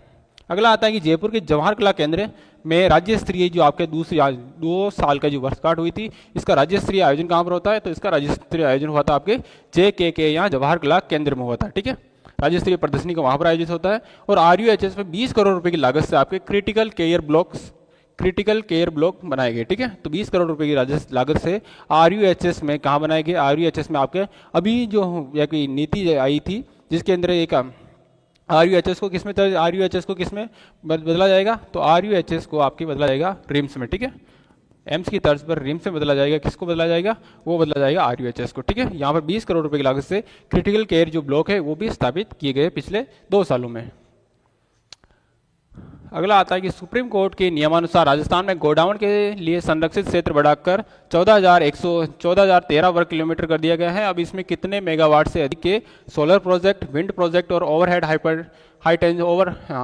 हाई टेंशन लाइनें नहीं लगाई जा सकती, ठीक है। तो सुप्रीम कोर्ट का भी आदेश आया था। इस आदेश के अनुसार जो आपके राजस्थान में जो गोडाउन के संरक्षित क्षेत्र को बढ़ाकर कितना कर दिया है, गोडाउन के संरक्षित क्षेत्र को बढ़ाकर 14,000 वर्ग किलोमीटर कर दिया है, 14,000 वर्ग किलोमीटर कर दिया गया, ध्यान रखना 14,013, तो 14,000 वर्ग किलोमीटर कर दिया गया। इसमें जो अब हमें 2 मेगावाट से अधिक के जितने भी आपके सोलर पैनल हो, चाहे सोलर प्रोजेक्ट हो, चाहे विंड प्रोजेक्ट हो, चाहे ओवरहेड हाइपर टेंशन हो, वो 2 मेगावाट से अधिक के है तो राजस्थान में नहीं लगाए जा सकते, ठीक है। अगर 2 मेगावाट से ज़्यादा है, 2 मेगावाट से ज़्यादा है तो राजस्थान में नहीं लगाए जा सकते। अधिकतम इसका मतलब क्या हुआ, राजस्थान में अधिकतम यहाँ पर जो आपके यहाँ पर कौन कौन से आएंगे, यहाँ पर आपके जैसलमेर और बाड़मेर क्षेत्र है, ठीक है। यहाँ पर मेनली आपके जैसलमेर और बाड़मेर क्षेत्र आएगा। तो जैसलमेर और बाड़मेर क्षेत्र में जहाँ पर ये 14,000 वर्ग किलोमीटर है, यहाँ पर 2 मेगावाट से अधिक के सोलर प्रोजेक्ट या विंड प्रोजेक्ट हम यहाँ पर नहीं लगा सकते, ठीक है। ये आपका सुप्रीम कोर्ट का सख्त आदेश आया है। तो गोडाउन राज्य पक्षी गोडाउन के संरक्षण के लिए सुप्रीम कोर्ट की सख्त हो चुका है, ध्यान रखना। तो इसमें जो संरक्षित क्षेत्र है ये बढ़ाकर कितना कर दिया गया, संरक्षित क्षेत्र बढ़ाकर हो गया आपके 14,013 किलोमीटर, ठीक है। 14,013 किलोमीटर हो चुका है संरक्षित क्षेत्र बढ़ाकर गोडाउन पक्षी के लिए। इसमें कौन कौन से क्षेत्र आपके सम जो आपके जैसलमेर है, जैसलमेर के कौन कौन से क्षेत्र शामिल है, सम हो गया, पोखरण हो गया, लाठी सीरीज हो गई आपकी, दोलिया हो गया और चाचा, ठीक है। ये गांव के ये आपके क्षेत्र के नाम है। सम हो गया आपका, पोखरण हो गया आपका, लाठी सीरीज हो गया आपका, पोखरण हो गया, धोलिया हो गया और चाचा, ये जैसलमेर के क्षेत्रों का नाम है। इसके अलावा बाड़मेर की जो सटे ओरण क्षेत्र है उन पर भी क्या की जाएगी, वहां पर भी आपके 2 मेगावाट से अधिक के, वहां पर भी 2 मेगावाट से अधिक के बड़े जो सोलर पैनल है या आपके विंड प्रोजेक्ट है वहां पर नहीं लगाए जा सकते, ठीक है। तो ये आपके सुप्रीम कोर्ट का आदेश आया है इसके तहत, ठीक है। और इसके अलावा सुप्रीम कोर्ट ने क्या किया, सुप्रीम कोर्ट ने 33 केवी से 400 केवी तक की मौजूदा लाइन है इनको अगले 2 साल में भूमिगत करने की हिदायत दी है, ठीक है। तो 33 केवी से लगाकर 400 केवी की जितनी भी आपकी लाइन है उनको 2 साल में सुप्रीम कोर्ट ने कहा कि 2 साल में इनको आपको क्या करना पड़ेगा, उनको भूमिगत करना पड़ेगा, ठीक है। इसके अलावा सुप्रीम कोर्ट ने कहा कि जैसलमेर बाड़मेर क्षेत्र में काम कर रही जितनी भी आपकी ऊर्जा उत्पादक जो कंपनियां हैं वो रेगिस्तान की मालिक नहीं है, जबकि रेगिस्तान की क्या है, मेहमान है, ध्यान रखना। मालिक नहीं है जो कंपनियां रेगिस्तान में आपकी, जय हिंद सर, जय हिंद, ठीक है। जो रेगिस्तान में जो आपकी जितनी भी कंपनियां ऊर्जा कंपनियां काम कर रही है वो रेगिस्तान की मालिक नहीं है, ये क्या है, वो इनकी मेहमान है, ठीक है। तो इसी के आधार पर जो आपके CSR फंड होता है, कंपनी जो CSR फंड देती है, कॉर्पोरेट सोशल रिस्पॉन्सिबिलिटी जो फंड होता है, इसको किसके लिए लगाया जाएगा, इसको आपके गोडाउन के संरक्षण के लिए प्लस आपके पर्यावरण संरक्षण के लिए खर्च किया जाएगा, ठीक है। तो आपके CSR फंड को किसमें खर्च किया जाएगा, और गोडाउन राशि के लिए, तो आपके गोडाउन के लिए तो आपके तथा आपके पर्यावरण संरक्षण के लिए, गोडाउन तथा पर्यावरण संरक्षण के लिए CSR फंड को कंपनी के द्वारा किया जाना पड़ेगा। तो वहां पर CSR फंड को गोडाउन संरक्षण और पर्यावरण संरक्षण के लिए यूज करना पड़ेगा, ठीक है। अगला आता है कि आउटबाउंड जो आपकी पोर्टेबिलिटी पॉलिसी है जारी करने के साथ राजस्थान देश राज्य बन गया है जिसके नागरिक राज्य के बाहर भी अपना कैशलेस इलाज करा सकेंगे, ठीक है। तो आउटबाउंड पॉलिसी जो राजस्थान में लागू हो चुकी है, ध्यान रखना, ठीक है। राजस्थान में कौन सी पॉलिसी लागू हो चुकी है, आउटबाउंड जो पॉलिसी है, पोर्टेबिलिटी पॉलिसी है, ये लागू हो चुकी है। तो इस पॉलिसी के लागू होने के साथ ही राजस्थान जो आपके देश का पहला राज्य बन चुका है, राजस्थान देश का पहला राज्य बन चुका है जिसकी जो लाभार्थी नागरिक है वो देश राजस्थान के बाहर जाकर भी क्या करा सकते हैं, राजस्थान के बाहर जाकर भी अपना इलाज करा सकते हैं, ठीक है। आउटबाउंड पोर्टेबिलिटी पॉलिसी 2025 है। तो मुख्यमंत्री आयुष्मान आरोग्य योजना जो MMAY के लाभार्थी राज्य के बाहर भी क्या कर सकते हैं, अपना कैशलेस इलाज करा सकेंगे, ठीक है। इसके अलावा जो आउटबाउंड पोर्टेबिलिटी पॉलिसी है, अब प्रदेश के नागरिक राजस्थान के बाहर जाकर भी वही निःशुल्क इलाज करवा सकेंगे। अपवाद स्वरूप जो आपके 2 राज्य है, देश के 2 राज्यों में ये पॉलिसी क्या होगी, लागू नहीं होगी। कौन कौन से हैं, एक तो आपका तमिलनाडु हो गया और एक कर्नाटक। तमिलनाडु और कर्नाटक, इन दोनों राज्यों में आपके राजस्थान के जितने भी नागरिक हैं वो अपना कैशलेस इलाज नहीं करवा पाएंगे। इसके अलावा जो तमिलनाडु और कर्नाटक को छोड़ के देश के शेष हिस्से में क्या कर सकते हैं, तो देश के शेष हिस्से में ये आपके राजस्थान के नागरिक क्या कर सकते हैं, राजस्थान के नागरिक देश के शेष हिस्से में तमिलनाडु और कर्नाटक को छोड़कर अपना कैशलेस इलाज करा सकते हैं, ठीक है।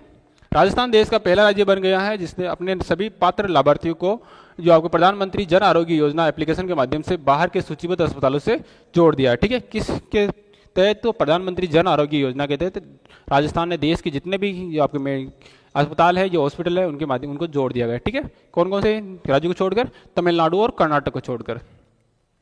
अगला प्रश्न आता है कि राजस्थान के वन्य जीव संरक्षण के इतिहास में पहली बार अंतर्राज्यीय टाइगर ट्रांसलोकेशन सफल रहा है। जो आपके अंतर्राज्यीय टाइगर जो आपका ट्रांसलोकेशन किया जाएगा, मतलब टाइगर की क्या, टाइगर को आनुवंशिकता के आधार पर जो ट्रांसलोकेशन किया गया, मतलब टाइगर को एक जो आपके टाइगर रिजर्व से दूसरे टाइगर रिजर्व में क्या गया है, शिफ्ट किया गया है।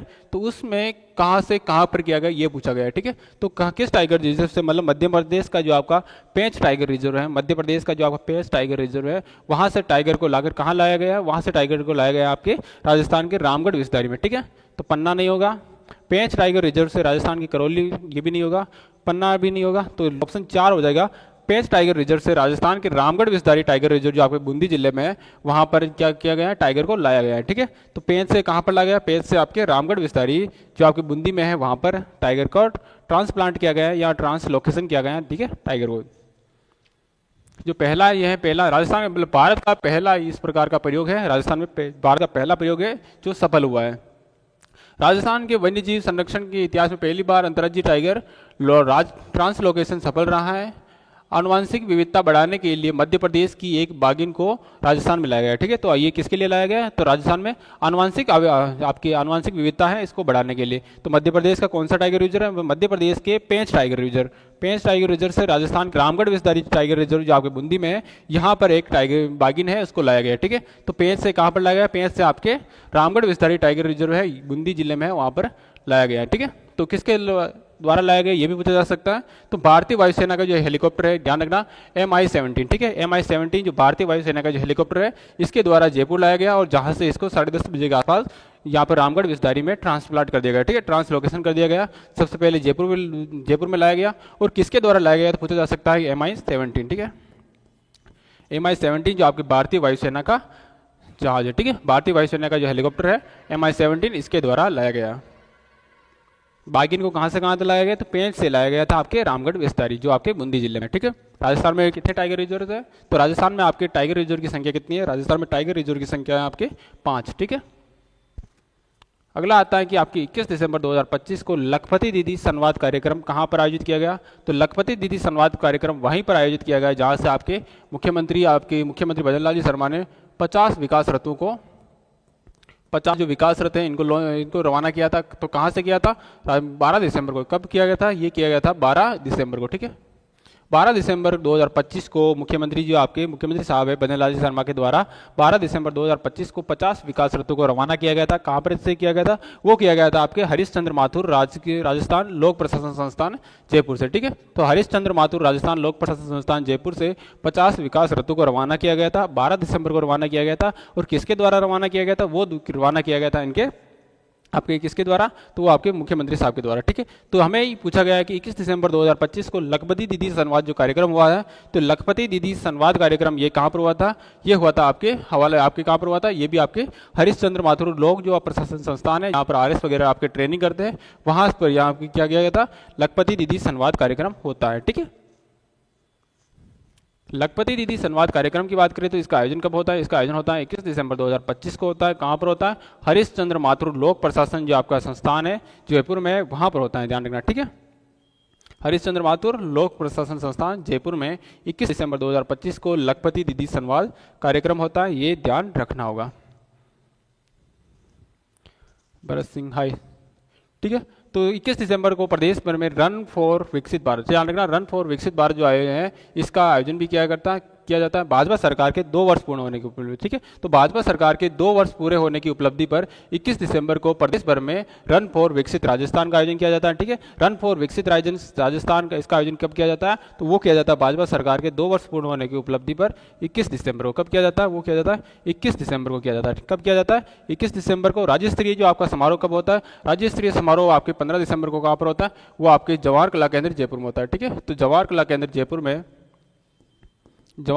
जयपुर में आपके राज्य स्तरीय जो आपका 2 वर्ष पूर्ण होने की 2 वर्ष पूर्ण होने की उपलब्धि पर जवाहर कला केंद्र जयपुर में राज्य स्तरीय आयोजन होता है। कब होता है वो आपका, वो होता है आपके 15 दिसंबर को, ठीक है। कब होता है वो 15 दिसंबर को होता है, ये भी ध्यान रखना। और रन फॉर विकसित राजस्थान रैली का आयोजन कब किया जाता है उसका, नमस्ते सर नमस्ते। तो रन फॉर जो विकसित राजस्थान है इसका रैली का आयोजन कब किया जाता है, वो किया जाता है आपके 21 दिसंबर को। US kids golf Indian championship 2024 से विजेता शिक्षा जैन है। ध्यान रखना कहाँ की रहने वाली है, पिंक सिटी आपकी जयपुर की रहने वाली है। तो हमें पूछा गया है तो कहाँ की रहने वाली है, किस जिले से संबंध है, तो वो कहाँ से हो जाएगा, वो संबंध हो जाएगा आपके जयपुर से, ठीक है। तो जयपुर की आपकी रहने वाली है शिक्षा जैन, गोल्फर है। ध्यान रखना क्या नाम है, गोल्फ खेल से संबंधित है और जयपुर जिले से संबंधित है, नाम है इनका शिक्षा जैन, ठीक है। तो शिक्षा ने जीती आपकी US kids golf Indian championship. तो US kids golf Indian championship 2024 है, ये शिक्षा जैन जीती है। शिक्षा जैन कहाँ की रहने वाली है, तो शिक्षा जैन आपके कहाँ की रहने वाली है, शिक्षा जैन आपकी जयपुर की रहने वाली है। और किस खेल से संबंधित है, वो आपके गोल्फ से संबंधित है, ठीक है। किस खेल से संबंधित है, तो वो आपके गोल्फ खेल से संबंधित है शिक्षा जैन। और कहाँ की रहने वाली है, आपके पिंक सिटी जयपुर की रहने वाली है। ध्यान रखना उपलब्धि है कि इन्होंने इंडियन चैंपियनशिप विजेता जीती है। तो आपके यूएस किड्स से इंडियन चैंपियनशिप होती है, वो जीती है आपकी शिक्षा जैन ने, ठीक है। स्थान है कहाँ पर हुई थी ये चैंपियनशिप, ये हुई थी आपके ITC classic golf and country club जो आपके मानेसर जयपुर में होती है। तो ये आपकी जो चैंपियनशिप हुई थी ये कहाँ पर हुई थी, ये आपके मानेसर जयपुर में होती है। कहाँ पर होती है, ये आपके मानेसर जयपुर में होती है। यहाँ पर आपकी जयपुर की रहने वाली शिक्षा जैन है, ये क्या जीतती है, ये यहाँ पर आपकी US kids golf Indian championship है, जीत जाती है, ठीक है। अगला आता है कि थाईलैंड में होने वाली एशिया लेजेंड कप 2025 के लिए भारतीय वेटरन क्रिकेट टीम में राजस्थान के कितने खिलाड़ियों को शामिल किया गया है। तो राजस्थान के जो 3 खिलाड़ी है, राजस्थान के इसमें कितने खिलाड़ी शामिल हुए हैं, तो राजस्थान के 3 खिलाड़ी जो आपकी वेटरन क्रिकेट चैंपियनशिप है जिसका आयोजन आपके थाईलैंड में होगा, वेटरन क्रिकेट जो आपकी क्रिकेट टीम है इसमें राजस्थान के 3 खिलाड़ी को चुना गया है, ठीक है। तो राजस्थान कितने खिलाड़ी को चुना गया है, राजस्थान के 3 खिलाड़ी को इसमें चुना गया है। किसमें कितने खिलाड़ी है, 3 खिलाड़ी है। कौन कौन से है वो भी देखते हैं, कौन कौन से खिलाड़ी हैं। तो खिलाड़ियों के नाम है आपके, ध्यान रखना, एक तो ये है, एक ये है, ठीक है। क्या नाम है, नरेंद्र है, गौरव है और लोकेश है, ठीक है। क्या नाम है इनके, इनका नाम एक तो नरेंद्र कुमार मीणा है, क्या नाम है, क्रिकेटर है, वेटरन क्रिकेट में राजस्थान के 3 खिलाड़ी चुने गए, एक तो है नरेंद्र कुमार मीणा है, एक आपके गौरव सचदेवा है और एक आपके लोकेश जैन है, ठीक है। तो नरेंद्र कुमार मीणा, गौरव सचदेवा, नरेंद्र कुमार मीणा, गौरव सचदेवा और आपके क्या नाम है, एक है आपके लोकेश जैन, ठीक है। तो लोकेश जैन, मीणा, लोकेश जैन हो गया, नरेंद्र कुमार मीणा हो गया और आपके गौरव सचदेवा, ठीक है। किस टीम में हुए, ये आपके एशिया लेजेंड कप की जो 2025 की वेटरन क्रिकेट टीम है। ध्यान रखना भारतीय वेटरन क्रिकेट टीम है, इसके लिए राजस्थान के 3 खिलाड़ी को चुना गया है। कितने खिलाड़ी है, राजस्थान के 3 खिलाड़ी है। इसका आयोजन कहाँ पर होगा, एशिया लेजेंड कप 2025 इसका आयोजन होगा आपके थाईलैंड में, ठीक है। कहाँ पर होगा, वो उसका होगा आपके थाईलैंड में होगा, ठीक है। तो यहाँ राजस्थान के 3 खिलाड़ी को चुना गया है। क्या क्या नाम है उनके, नरेंद्र कुमार मीणा है, गौरव सचदेवा है और आपके और क्या है, लोकेश जैन है, ठीक है। तो नरेंद्र कुमार मीणा, गौरव सक्सेना हो गए, गौरव सचदेवा हो गए और आपके लोकेश जैन हो गए, ठीक है। इन तीनों को चुना गया है, स्वामीलाल सेरा, ठीक है। तो लोक गायक जुम्मे खां का निधन हो गया है, लोक गायक हैं आपके जुम्मे खां, इनका निधन हो गया है। तो इनका संबंध किस पारंपरिक लोक वाद्य से था, ठीक है। तो आपके जुम्मे खां, ध्यान रखना पूछा जा सकता है कि जुम्मे खान जो है आपके, जुम्मे खां आपके कहाँ के रहने वाले, ये आपके अलवर के रहने वाले और इनके जो किस मतलब आपके कौन सा वाद्य यंत्र बजाते थे, तो बजाते थे आपके बपंग वाद्य यंत्र, ठीक है। तो बपंग वाद्य यंत्र आपके मेवात क्षेत्र का प्रसिद्ध है। ध्यान रखना बपंग जो वाद्य यंत्र है आपके मेवात क्षेत्र का प्रसिद्ध है। कहाँ का प्रसिद्ध है, मेवात क्षेत्र का आपका बपंग वाद्य यंत्र प्रसिद्ध है। और बपंग के ही कलाकार थे आपके, क्या नाम है इनका, वो आपके जुम्मे खां है, ये आपके बपंग के ही कलाकार थे और उन्हीं को ये कहाँ के रहने वाले, वो आपके अलवर के रहने वाले, ठीक है। इनका 55 वर्ष की उम्र में क्या हो चुका है, निधन हो चुका है, ठीक है। तो ये बपंग वाद्य यंत्र है। बपंग वाद्य यंत्र आपके किस तरह का होता है, तो बपंग वाद्य यंत्र आपके डमरू के जैसा ही होता है। ध्यान रखना पहचान है कि 55 वर्षीय अलवर निवासी बपंग वाद्य यंत्र के प्रमुख कलाकार है, क्या नाम है इनका, जुम्मे खां, ठीक है। जुम्मे खां जो आपके 55 वर्षीय थे, बपंग आपके अलवर के निवासी थे और बपंग वाद्य यंत्र बजाते थे, ठीक है। बपंग वाद्य यंत्र बजाते थे। बपंग वाद्य यंत्र आपका तत्वाद्य यंत्र है। ध्यान रखना बपंग जो वाद्य यंत्र है वो आपका एक प्रकार का तत्वाद्य यंत्र है, लोक वाद्य है, ठीक है। उत्पत्ति होती है डमरू से होती है और ये आपके अलवर और मेवात से, अलवर और भरतपुर डिग हो गया, मेवात क्षेत्र में आपका बपंग वाद्य यंत्र बजाया जाता है। ये आपके कल्चर में प्रश्न आता है, ठीक है। अगला प्रश्न आता है कि 23 दिसंबर 2025 को राज्य स्तरीय किसान सम्मेलन का आयोजन कहाँ पर होता है। तो 23 दिसंबर 2025 को जो आपके राज्य स्तरीय किसान सम्मेलन है इसका आयोजन होता है आपके मेड़ता सिटी राजस्थान में होता है, ठीक है। मेड़ता सिटी नागौर में होता है, मेड़ता सिटी नागौर में इसका 23 दिसंबर को यहाँ पर आपके मुख्य अतिथि के तौर पर कौन आते हैं, तो मुख्य अतिथि के तौर पर आते हैं आपके केंद्रीय कृषि मंत्री शिवराज सिंह जी चौहान साहब आते हैं, ध्यान रखना, मुख्य अतिथि के तौर पर, ठीक है। और अध्यक्षता कौन करते हैं, अध्यक्षता करते हैं आपके भजन लाल जी शर्मा। तो राज्य स्तरीय किसान सम्मेलन होता है यहाँ पर आपके 23 दिसंबर 2025 को, 23 दिसंबर 2025 को डांगावास मेड़ता सिटी नागौर में होता है। कब कहाँ पर होता है, डांगावास मेड़ता सिटी नागौर में होता है। ध्यान रखना 351 करोड़ रुपए के विकास कार्यों का यहाँ पर लोकार्पण किया जाता है। हमें पूछा जा सकता है कि राज्य स्तरीय जो आपका किसान, ठीक है, तो राज्य स्तरीय जो किसान सम्मान है, ध्यान रखना राज्य स्तरीय किसान सम्मेलन होता है, ये कहाँ पर होता है, ये होता है डांगावास मेड़ता सिटी नागौर में होता है। डांगावास मेड़ता सिटी नागौर में होता है। कब होता है, तो ये होता है आपके 23 दिसंबर 2025 को होता है। और इसके मुख्य अतिथि कौन थे और आपके मुख्य अध्यक्षता किसने की थी, तो मुख्य अतिथि थे आपके सिग्मा कैसे हो, ठीक है। तो ये आता है इसमें मुख्य अतिथि कौन थे, आपके मुख्य अतिथि थे आप केंद्रीय कृषि मंत्री शिवराज सिंह चौहान थे, ठीक है। तो केंद्रीय कृषि मंत्री शिवराज सिंह चौहान जी थे, वो आपके मुख्य अतिथि थे। और आपके अध्यक्ष कौन थे, तो यहाँ पर अध्यक्षता की थी आपके मुख्यमंत्री भजन लाल जी शर्मा, ठीक है। तो केंद्रीय कृषि मंत्री यहाँ पर क्या करते हैं, केंद्रीय कृषि मंत्री आपके इसका क्या करते हैं, मुख्य अतिथि होते हैं यहाँ पर। और आपकी अध्यक्षता करते हैं आपके जो सीएम साहब है भजन लाल जी शर्मा, इसकी अध्यक्षता करते हैं, ठीक है। तो यहाँ पर आपके जो आपको मतलब शिवराज सिंह चौहान जी हैं, ये कहते हैं कि राजस्थान में जो आपकी 6,000 है, 6,000 रुपये किसान सम्मान निधि है योजना में, राजस्थान 5वें स्थान पर, ध्यान रखना। और 6,000 जो किसान सम्मान निधि योजना केंद्र सरकार देती है, राजस्थान उसके बदले कितनी दे रही है, राजस्थान उसके बदले 9,000 रुपये की आपकी सहायता दे रही है पीएम आपकी किसान सम्मान निधि योजना में, ठीक है। किसान सम्मान निधि योजना में राजस्थान अब कितना दे रहा है, राजस्थान से अभी 3,000 रुपये राजस्थान सरकार दे रही है, केंद्र सरकार 6,000 रुपये दे रही है। तो राजस्थान में अभी इसकी 9,000 रुपये की किस्त आती है, ठीक है। 9,000 रुपये की किस्त आती है, 9,000 रुपये की किस्त आती है पीएम किसान सम्मान निधि योजना में, ठीक है। और ये जल्दी कितनी हो जाएगी, जल्दी ये हो जाएगी आपकी 12,000 रुपये, जल्दी ये कितनी हो जाने होने वाली है, तो ये 3,000 और बढ़ाई जाएगी, कितनी बढ़ाई जाएगी, और 3,000 रुपये और बढ़ाई जाएगी, और कितनी हो जाएगी, ये 12,000 रुपये हो जाएगी, ठीक है। तो कितनी हो जाएगी, ये 12,000 रुपये हो जाएगी। हमें पूछा है कि ऐसे मेलित को पहचानिए। शरद महोत्सव है, इसका आयोजन 29 से 31 दिसंबर 2025 को माउंट आबू में होगा, इस बात है। शरद महोत्सव है, इसका आयोजन होगा आपके 29 से 31 दिसंबर को होगा, और कहाँ पर होगा, ये होगा आपके माउंट आबू में, ठीक है। सांसद खेल महोत्सव है, इसका आयोजन आपके 23 से 25 दिसंबर को होगा, और प्रत्येक जो आपका संसदीय क्षेत्र है वहाँ पर होगा, ये भी सही बात है। रणकपुर जवाई बांध महोत्सव है, रणकपुर जवाई बांध महोत्सव, इसका आयोजन आपके 21 से 22 दिसंबर को हुआ था, सही बात है। लेकिन बालोतरा में ना होकर यह कहाँ पर हुआ था, ये आपके पाली में हुआ था, ठीक है। जिला पूछा है तो जिला पूछा होगा। रणकपुर जैन मंदिर पाली में होता है, ध्यान रखना कहाँ पर होता है, तो ये आपके रणकपुर जो आपके जवाई बांध महोत्सव है, इसका आयोजन होता है आपके 21 से 22 दिसंबर को होता है, और रणकपुर जैन मंदिर पाली में होता है, ठीक है। राज्य स्तरीय महिला सम्मेलन जो होता है, ये आपके 19 दिसंबर 2025 को होता है, कहाँ पर होता है, धौलपुर में होता है, सही बात है, ठीक है। तो ऑप्शन सी होगा, 21-22 दिसंबर को तो होती है, ध्यान रखना।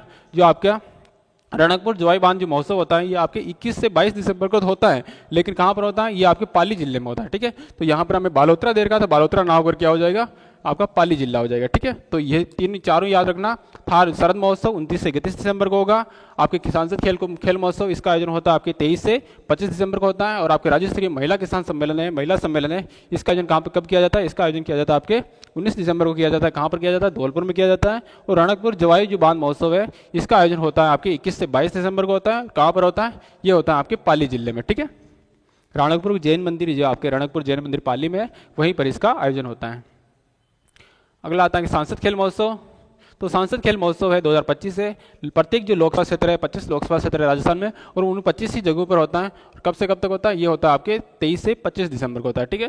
शरद महोत्सव, इसका आयोजन आपके 29 से 31 दिसंबर 2025 को होता है, और ये माउंट आबू में होता है, ध्यान रखना। डिग जिले की जो आपके नगर पालिका है, ध्यान रखना, नगर पालिका नाम है नगर पालिका, इसका नाम बदल कर क्या कर दिया गया, इसका नाम बदल कर दिया गया था ब्रिज नगर पालिका, ठीक है। जो आपकी नगर पालिका है, इसका नाम बदल कर क्या कर दिया गया था, जो आपके ब्रिज नगर पालिका ब्रिज नगर कर दिया गया, ठीक है। तो नगर का नाम चेंज करके क्या कर दिया गया है, नगर का नाम चेंज करके कर दिया गया है ब्रिज नगर। तो ये ध्यान रखना आप, डिग जिले में है आपका नगर पालिका, इसका नाम चेंज करके क्या कर दिया गया, उसका नाम चेंज करके कर दिया गया है आपके ब्रिज नगर, ठीक है। प्रश्न पढ़िए इसको।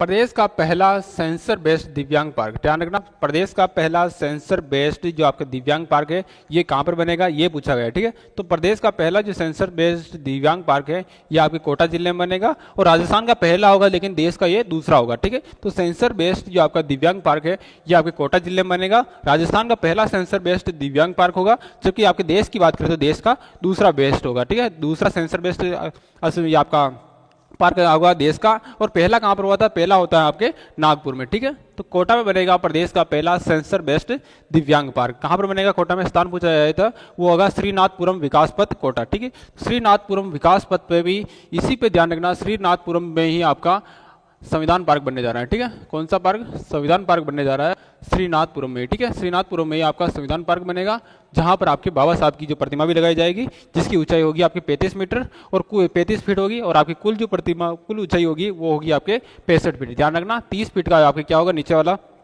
ग्राउंड होगा, और 35 फीट की आपकी क्या होगी, प्रतिमा होगी।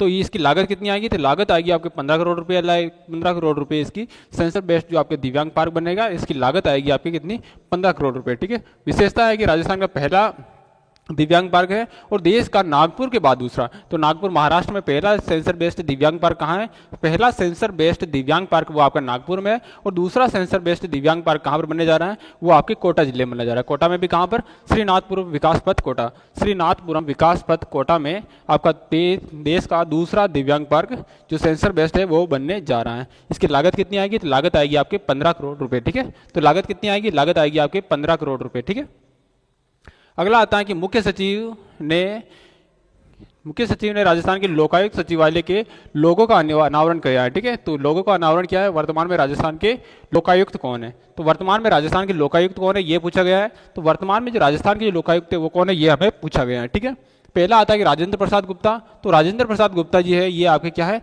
वर्तमान में ये आपके क्या है, महाधिवक्ता है। ठीक है, राजस्थान के महाधिवक्ता पूछे, महाधिवक्ता,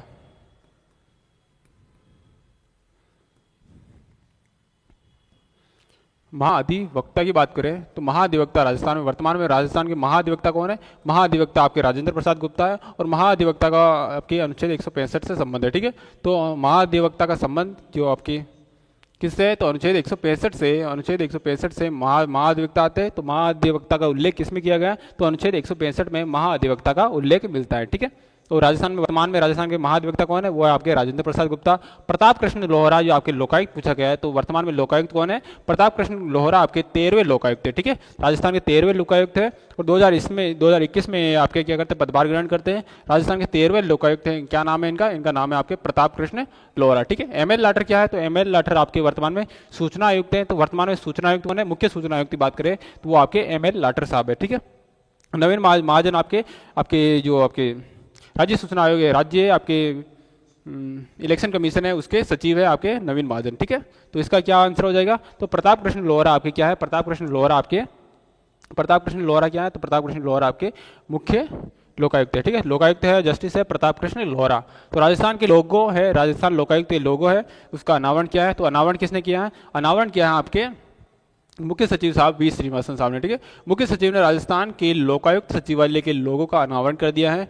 लोकायुक्त की जो मूल भावना का प्रतीक लोगो है, जन विश्वास को मजबूत और अधिक सशक्त करेगा। ठीक है, तो वर्तमान में जो लोकायुक्त है वो कौन है, लोकायुक्त है वर्तमान में वो उनका नाम है आपके जस्टिस प्रताप कृष्ण लोहरा। ठीक है, जस्टिस प्रताप कृष्ण लोहरा है, ये वर्तमान में क्या है, ये वर्तमान में आपके लोकायुक्त है। ठीक है, जस्टिस प्रताप कृष्ण लोहरा। ठीक है, और इनके लोगों का अनावरण किसके द्वारा किया जाता है, लोगों का अनावरण किया जाता है आपके मुख्य सचिव साहब के द्वारा।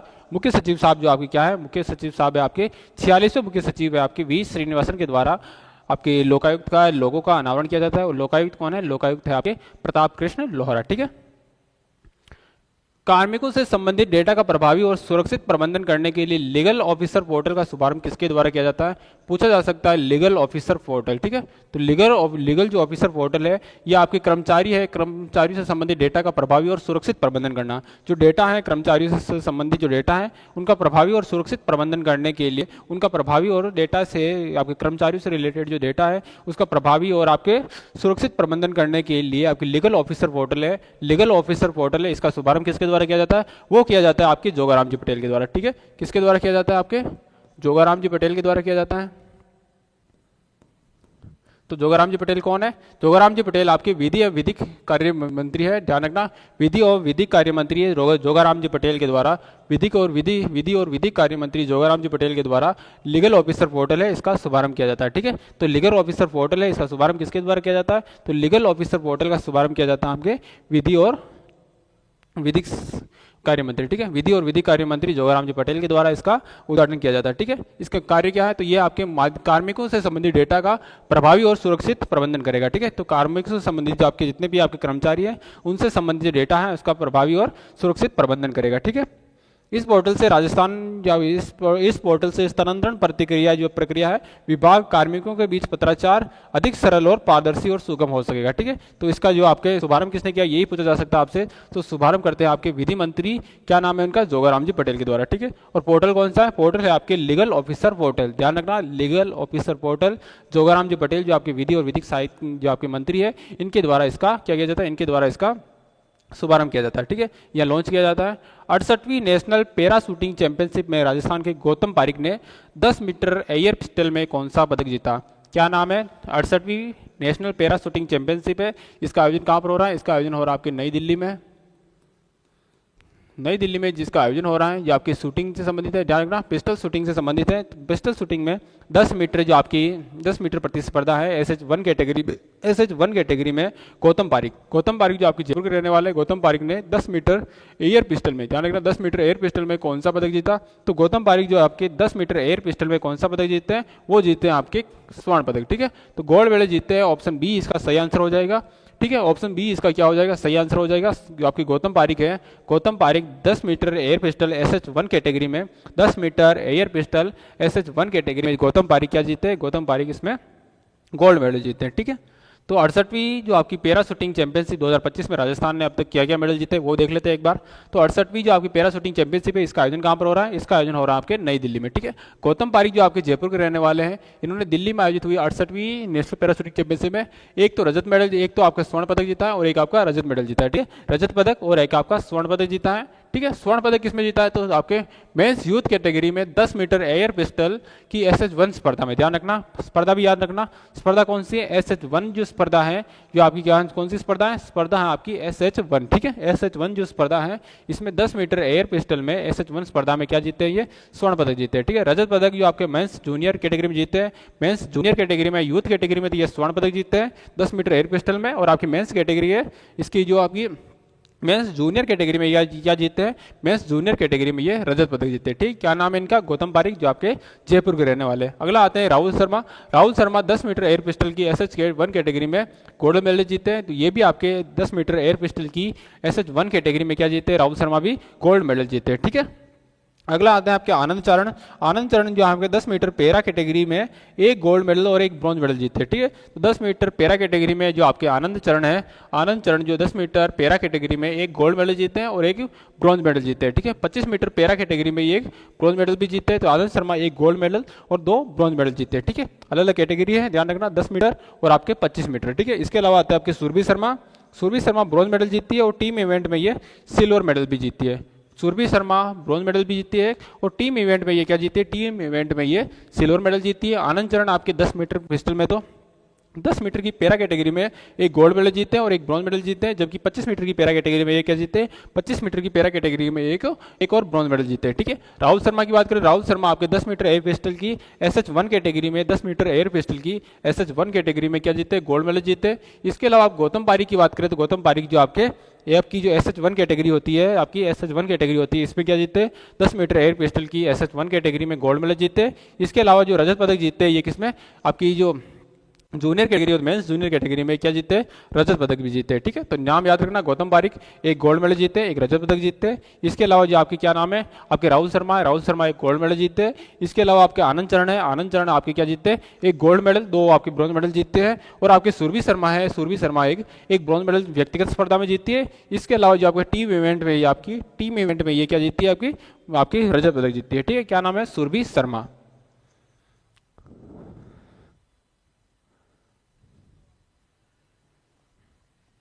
अगला प्रश्न कौन सा आता है?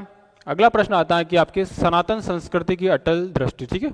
सनातन संस्कृति है इसकी अटल दृष्टि, इसके जो पुस्तक है विमोचन किसके द्वारा किया जाता है? तो सनातन संस्कृति की अटल दृष्टि ये आपके अटल जी के जितने भी विचार थे, अटल जी के व्यवहार विचार पर आधारित पुस्तक है। इसके लेखक कौन है? इसके लेखक है आपके वासुदेव जी देवनानी, ठीक है। तो वासुदेव देवनानी जो आपके विधानसभा अध्यक्ष है, वर्तमान जो विधानसभा अध्यक्ष है वासुदेव देवनानी जी, इसके क्या है वर्तमान में विधानसभा अध्यक्ष वासुदेव देवनानी जी इसके क्या है अध्यक्ष है, ठीक है। तो इसके क्या है लेखक है, ध्यान रखना। तो लेखक कौन है? तो लेखक है आपके अटल सनातन दृष्टि, सनातन संस्कृति की अटल दृष्टि है, इसके लेखक है आपके विधानसभा अध्यक्ष वासुदेव जी देवनानी, ठीक है। पुस्तक का विमोचन किसके द्वारा किया जाता है? तो पुस्तक का जो विमोचन किया जाता है आपके उपराष्ट्रपति है सीपी राधाकृष्णन प्लस आपकी जो केंद्रीय सड़क मंत्री है नितिन गडकरी, इन दोनों के द्वारा किया जाता है, ठीक है। तो दोनों आंसर सही होंगे, ऑप्शन बी और सी दोनों सही हो जाएंगे, ठीक है। क्योंकि इन दोनों के द्वारा जो आपके संयुक्त रूप से आपके उपराष्ट्रपति सीपी राधाकृष्णन और आपके जो सड़क परिवहन मंत्री है नितिन गडकरी, इन दोनों के द्वारा आपके वासुदेव देवनानी के द्वारा जो लिखित पुस्तक है सनातन संस्कृति की अटल दृष्टि, इस पुस्तक का क्या किया जाता है? इस पुस्तक का विमोचन किया जाता है, ठीक है। तो सनातन संस्कृति की अटल दृष्टि जो पुस्तक है इसका विमोचन किसके द्वारा किया जाता है? लेखक हैं आपके वासुदेव देवनानी जी हैं जो राजस्थान विधानसभा के वर्तमान अध्यक्ष भी है। लोकार्पण या विमोचन किसके द्वारा किया जाता है? तो उपराष्ट्रपति सीपी राधाकृष्णन प्लस आपके जो केंद्रीय सड़क और परिवहन मंत्री है, राजमार्ग मंत्री है आपके नितिन गडकरी के द्वारा किया जाता है, ठीक है। तो उपराष्ट्रपति और नितिन गडकरी इन दोनों के द्वारा किया जाता है, इस पुस्तक का विमोचन किया जाता है। पुस्तक का नाम क्या है? सनातन संस्कृति की अटल दृष्टि, ठीक है। ये किताब भारत रत्न पूर्व जो आपके प्रधानमंत्री है अटल बिहारी वाजपेयी जी के जीवन और विचारों पर आधारित है, ध्यान रखना। सनातन संस्कृति की जो अटल दृष्टि है ये आपके अटल जी के विचारों और उनके जीवनी पर आधारित पुस्तक है। लेखक कौन है? तो लेखक आपके वासुदेव जी देवनानी है। इसका लोकार्पण है, इसका विमोचन किसके द्वारा किया जाता है? तो विमोचन किया जाता है आपके उपराष्ट्रपति प्लस आपके केंद्रीय सड़क और परिवहन मंत्री नितिन जी गडकरी के द्वारा, ठीक है। तो ध्यान रखना आपके लेखक भी कौन है, पुस्तक का नाम भी याद रखना और विमोचन किसके द्वारा किया जाता है ये भी याद रखना, ठीक है। और किस पर बेस्ड है ये भी याद रखना। अर्जुन अवार्ड 2025 के लिए राजस्थान के 3 खिलाड़ियों का नामांकन हुआ है, ठीक है। तो अर्जुन अवार्ड जो 2025 में दिए जाएंगे इसमें राजस्थान के 3 खिलाड़ियों का क्या हुआ है? इसमें राजस्थान के 3 खिलाड़ियों का नामांकन हुआ है, ठीक है। इन 3 खिलाड़ियों में राजस्थान का नामांकन हुआ है, निम्न में से कौन उसमें शामिल नहीं है? हमें यह प्रश्न पूछा है, ठीक है। तो एक तो है पद्मनाभ सिंह है, एक आपकी निर्मला बाटी है और एक आपके रुद्राक्ष खंडेलवाल है, ठीक है। हार्दिक सिंह को मेजर ध्यानचंद पुरस्कार मिलेगा इस बार। हार्दिक सिंह जो आपके हॉकी के वाइस कैप्टन है, इनको क्या मिलेगा? इनको आपके भारत रत्न आपके मेजर ध्यानचंद अवार्ड मिलेगा। ध्यान रखना क्या नाम है इनका? हॉकी के उपकप्तान है हार्दिक सिंह, ठीक है। तो राजस्थान से कितने खिलाड़ियों को आपके अर्जुन अवार्ड दिया जाएगा? तो राजस्थान के 3 खिलाड़ियों को अर्जुन अवार्ड दिया जाएगा, जिसमें आपके पद्मनाभ सिंह शामिल है, आपके निर्मला बाटी शामिल है और आपके रुद्राक्ष खंडेलवाल शामिल है, ठीक है। तो इन तीनों के नाम याद रखना, पद्मनाभ सिंह, आपके रुद्राक्ष खंडेलवाल और आपके निर्मला बाटी, ठीक है। तो इनके खेल भी याद रखना। तो खेल कौन कौन से हैं? अर्जुन अवार्ड से राजस्थान के 3 खिलाड़ी सम्मानित किए जाएंगे। अर्जुन अवार्ड 2025 के लिए राजस्थान के 3 खिलाड़ियों का नामांकन हुआ है, ये पूरे प्रदेश के लिए गर्व का विषय, ठीक है। तो एक तो पद्मनाभ सिंह है, तो इनका खेल कौन सा है? पद्मनाभ सिंह है, इनका खेल है आपका पोलो, ठीक है। पोलो के खिलाड़ी है आपके पद्मनाभ सिंह, ध्यान रखना पद्मनाभ सिंह जिनका अर्जुन अवार्ड के लिए चयन हुआ है, इनका खेल कौन सा है? इनका खेल है आपका पोलो।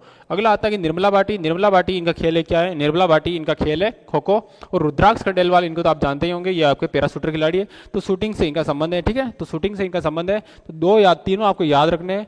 आपके रुद्राक्ष खंडेलवाल हो गए, आपकी निर्मला बाटी हो गई, आपके पद्मनाभ सिंह पोलो खिलाड़ी है, पी से पद्मनाभ सिंह, ध्यान रखना पी से पद्मनाभ सिंह और पी से पोलो खिलाड़ी, ठीक है। निर्मला बाटी आपके खो खो खेलती है और रुद्राक्ष खंडेलवाल आपके पैराशूटर है, ठीक है। रुद्राक्ष खंडेलवाल आपके पैराशूटर हैं, अब निर्मला बाटी आपके खो खो खेलती है और पद्मनाभ सिंह आपके पोलो खेलते हैं, ठीक है। पद्मनाभ सिंह पोलो खेलते हैं, रुद्राक्ष खंडेलवाल आपके पैराशूटर खिलाड़ी है और निर्मला बाटी आपके खो खो खेलती है, ठीक है।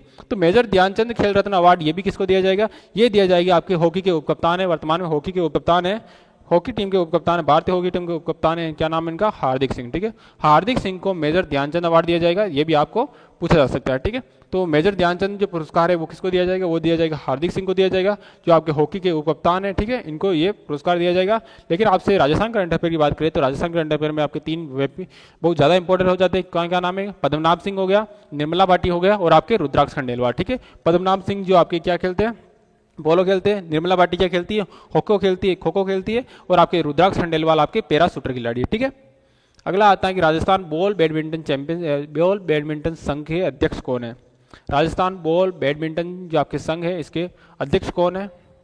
तो ये पूछा गया है, ठीक है। तो आपके पद से रिलेटेड प्रश्न आया है। तो राजस्थान की जो शौकत अली है आपके राजस्थान जो शौकत अली क्या है, राजस्थान बॉल बैडमिंटन चैंपियनशिप है, बॉल बैडमिंटन जो संघ है इसके क्या है, सचिव है। ठीक है, तो शौकत अली तो सचिव है, बैडमिंटन जो संघ है इसके सचिव है।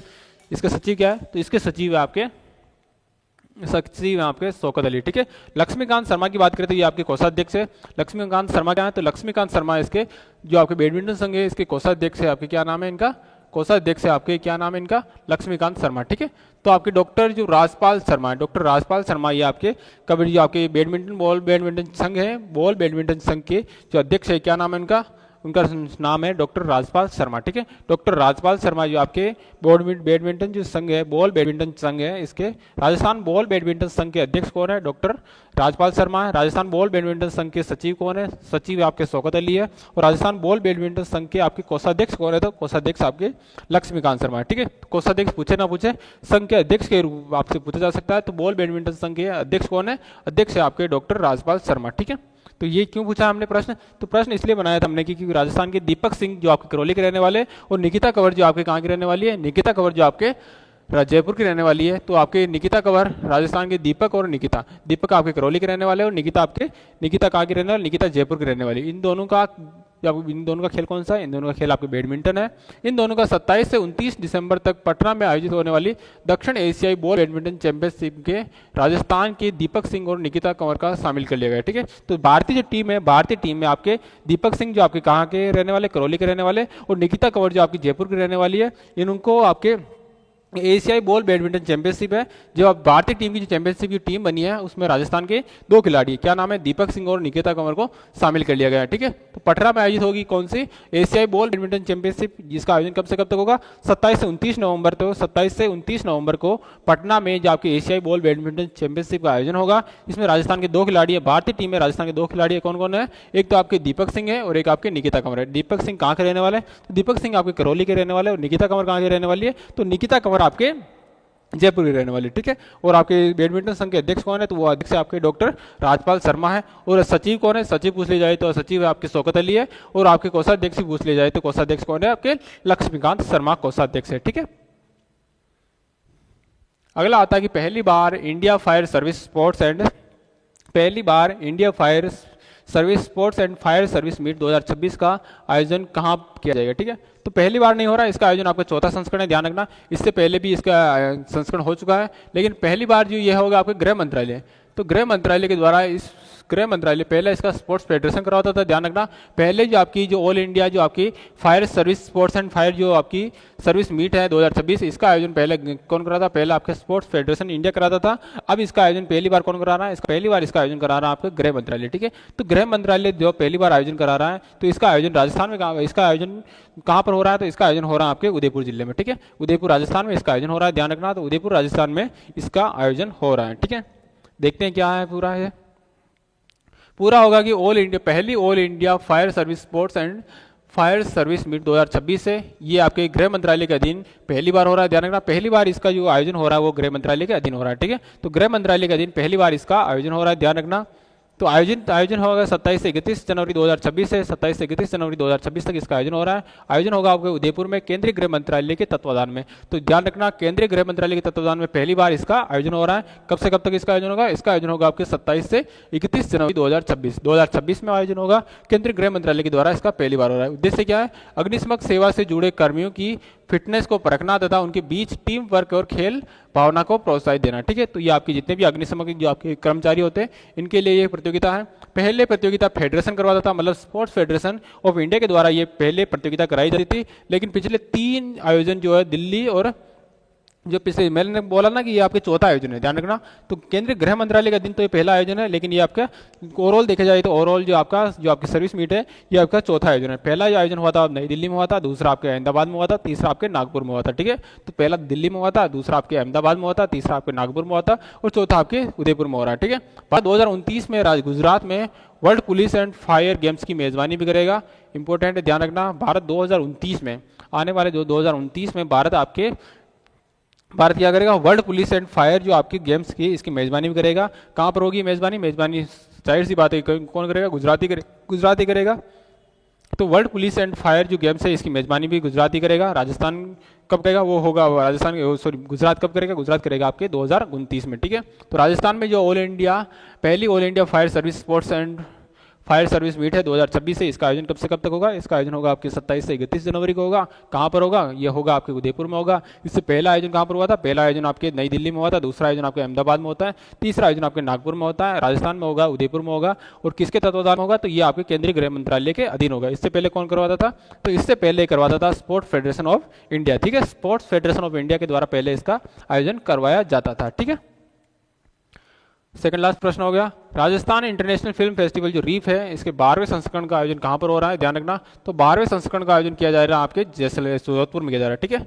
तो जोधपुर में 12वें संस्करण जो आपका रीफ है, ध्यान रखना, Rajasthan international film festival reef है, इसका जो 12वें संस्करण है, इसका 12वें संस्करण का आयोजन कहाँ पर किया जा रहा है, इसके 12वें संस्करण का आयोजन किया जाएगा आपके जैसलमेर में, सॉरी जोधपुर में किया जाएगा, ठीक है। कहाँ पर किया जाएगा, जोधपुर में किया जाएगा। तो 12वां संस्करण है जोधपुर में आपका राजस्थान इंटरनेशनल फिल्म फेस्टिवल है, राजस्थान इंटरनेशनल फिल्म फेस्टिवल 12वां संस्करण कहाँ पर आयोजित होगा, जोधपुर में आयोजित होगा। कब से कब होगी, 31 जनवरी से आपकी 4 फरवरी तक होगी, ठीक है। 31 जनवरी 2026 से 4 फरवरी 2026 तक इसका आयोजन होगा। आयोजन कहाँ पर होगा, पर्यटन विभाग, कला साहित्य संस्कृत विभाग तथा स्टेज ओटीटी प्लेटफॉर्म के सहयोग से। तो 3 है आयोजन किस किस के तत्वाधान में होगा या किस किस के सहयोग से होगा, ये भी पूछा जा सकता है, ठीक है। तो एक तो पर्यटन विभाग राजस्थान सरकार, कला साहित्य संस्कृत विभाग है राजस्थान सरकार, और स्टेज ओटीटी प्लेटफॉर्म जो आपके ओटीटी प्लेटफॉर्म होते हैं, तो स्टेज ओटीटी प्लेटफॉर्म है। स्टेज क्या है, तो स्टेज आपके राजस्थानी भाषा के लिए आपके क्या बनाता है, राजस्थानी भाषा की जो फिल्में बनाता है स्टेज, राजस्थानी और हरियाणवी भाषा की फिल्में बनाता है वो स्टेज ओटीटी प्लेटफॉर्म, ठीक है।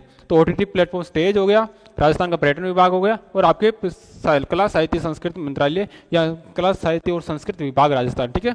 तो पर्यटन विभाग राजस्थान, कला साहित्य संस्कृत विभाग आपके राजस्थान, और आपके ओटीटी प्लेटफॉर्म स्टेज, इन तीनों के तत्वाधान में क्या किया गया, ठीक है। रवीना मेहर, ठीक है, डेली लिया करो सर, ये आपके साप्ताहिक रिवीजन है और हम डेली क्लास लेते हैं, ठीक है। तो थीम क्या है, तो थीम है इसकी सिनेमा स्थान आपका लेंस हमारा राजस्थान, ठीक है। सिनेमा स्थान आपका लेंस हमारा राजस्थान, यह है इसकी थीम है। ब्रांड एम्बेसडर कौन बनाया गया, तो ब्रांड एम्बेसडर किसको बनाया गया, तो जापान की अभिनेत्री, ध्यान रखना मायूमी, ठीक है। मायूमी नाम है, जापान की अभिनेत्री है मायूमी, जिसको हम क्या कर रहे हैं, जिसको हम, ठीक है, ग्रेट सर, ठीक है। तो मायूमी जो आपके जापान की जो अभिनेत्री है राजस्थानी मधु नाम से, ठीक है। तो जापान की अभिनेत्री है, उसको ब्रांड एम्बेसडर बनाया गया है। जापान की अभिनेत्री, इसका नाम क्या है, इसका नाम है आपके मायूमी, ठीक है। तो राजस्थानी मधु के नाम से इसको नाम ब्रांड एम्बेसडर किस नाम से बनाया गया, तो ब्रांड एम्बेसडर बनाया गया आपके राजस्थानी मधु के नाम से। और मूल नाम क्या है, तो मूल नाम इनका मायूमी है। कहाँ की रहने वाली है, ये आपके जापान की रहने वाली, ठीक है। तो बॉलीवुड जो आपके प्रसिद्ध एक्टर है, बॉलीवुड अभिनेता है मुकेश छाबड़ा, ध्यान रखना, मुकेश छाबड़ा जो आपके बॉलीवुड के अभिनेता भी है, कास्टिंग डिजाइनर भी है। इनको रीप 2026 के लिए honorary award of excellence for contribution in Indian cinema दिया जाएगा, ठीक है। तो मुकेश छाबड़ा को अवार्ड दिया जाएगा, कौन सा अवार्ड दिया जाएगा, तो honorary award for excellence for contribution in Indian cinema दिया जाएगा, ठीक है। तो मुकेश छाबड़ा याद रखना है आपको। मायूमी जो उर्फ है राजस्थानी जो मधु है, राजस्थानी आपकी मधु है, इसको नाम याद रखना। थीम क्या है, थीम है आपकी सिनेमा स्थान जो आपका लेंस हमारा राजस्थान, इसकी थीम है। कब से कब तक इसका आयोजन होगा, इसका आयोजन होगा आपके 31 जनवरी 2026 से लगाकर 4 फरवरी 2026 तक होगा। कहाँ पर इसका आयोजन होगा आपके जोधपुर में होगा। और कौन सा संस्करण दिया जाएगा, आपके 12वां संस्करण होगा, ठीक है। कौन सा संस्करण होगा, संस्करण ये 12वां होगा, ठीक है। लास्ट प्रश्न आज का, अटल काव्य स्मारक जो आपका अटल काव्य स्मारक और अटल लोकतंत्र उपवन निर्माण की घोषणा कब की गई, ठीक है। अटल काव्य स्मारक और आपके अटल जो आपके लोक उपवन है इसकी घोषणा कब की जाती है, तो आपके अटल जी की जयंती आती है, कब आती है, 25 दिसंबर को आपके सुशासन दिवस मनाया जाता है, ठीक है। 25 दिसंबर को आपके मनाया जाता है, 25 दिसंबर को आपके सुशासन दिवस मनाया जाता है। इसी अवसर पर क्या किया जाती है, इसी अवसर पर क्या किया जाती है, तो इसी अवसर पर आपके 25 दिसंबर 2025 को अटल काव्य स्मारक और अटल लोकतंत्र उपवन की घोषणा की जाती है, ठीक है। तो ये कहाँ पर बनेंगे, ये दोनों जयपुर में बनेंगे, ठीक है। कहाँ पर बनेंगे, जयपुर में बनेंगे। तो कहाँ बनेंगे देख लेते एक बार, जयपुर में भी कहाँ पर बनेंगे ये अटल काव्य स्मारक और अटल जो आपके लोकतंत्र उपवन है, अटल काव्य स्मारक और आपके अटल लोकतंत्र उपवन निर्माण की घोषणा की जाती है, कब की जाती है, 25 दिसंबर 2025 को मुख्यमंत्री साहब के द्वारा इसकी घोषणा की जाती है, ठीक है। अटल काव्य स्मारक कहाँ पर बनेगा, अटल काव्य स्मारक बनेगा आपके सिटी पार्क जो आपके मानसरोवर है, मानसरोवर जयपुर में जो आपका सिटी पार्क है वहाँ पर क्या बनेगा, अटल काव्य स्मारक बनेगा, ठीक है। तो अटल काव्य स्मारक आपकी मानसरोवर जयपुर में बनेगा, ध्यान रखना। दूसरा बनेगा आपके काव्य साहित्य को समर्पित, किस पर बेस्ड होगा, तो यह काव्य और आपके साहित्य पर बेस्ड होगा, ठीक है। काव्य और साहित्य मतलब साहित्य से रिलेटेड जितनी भी चीजें हैं यहाँ पर देखने को आपको मिल जाएगी, ठीक है। तो कहाँ पर बनेगा वो बनेगा आपके मानसरोवर जयपुर, सिटी पार्क मानसरोवर जयपुर में बनेगा। अटल लोकतंत्र उपवन जयपुर में है होगा। भारतीय लोकतंत्र एवं संसदीय परंपराओं को समर्पित है आपके एक हरित सार्वजनिक स्थल के रूप में विकसित किया जाएगा। तो अटल लोकतंत्र उपवन कहाँ पर बनेगा, ये भी जयपुर में बनेगा।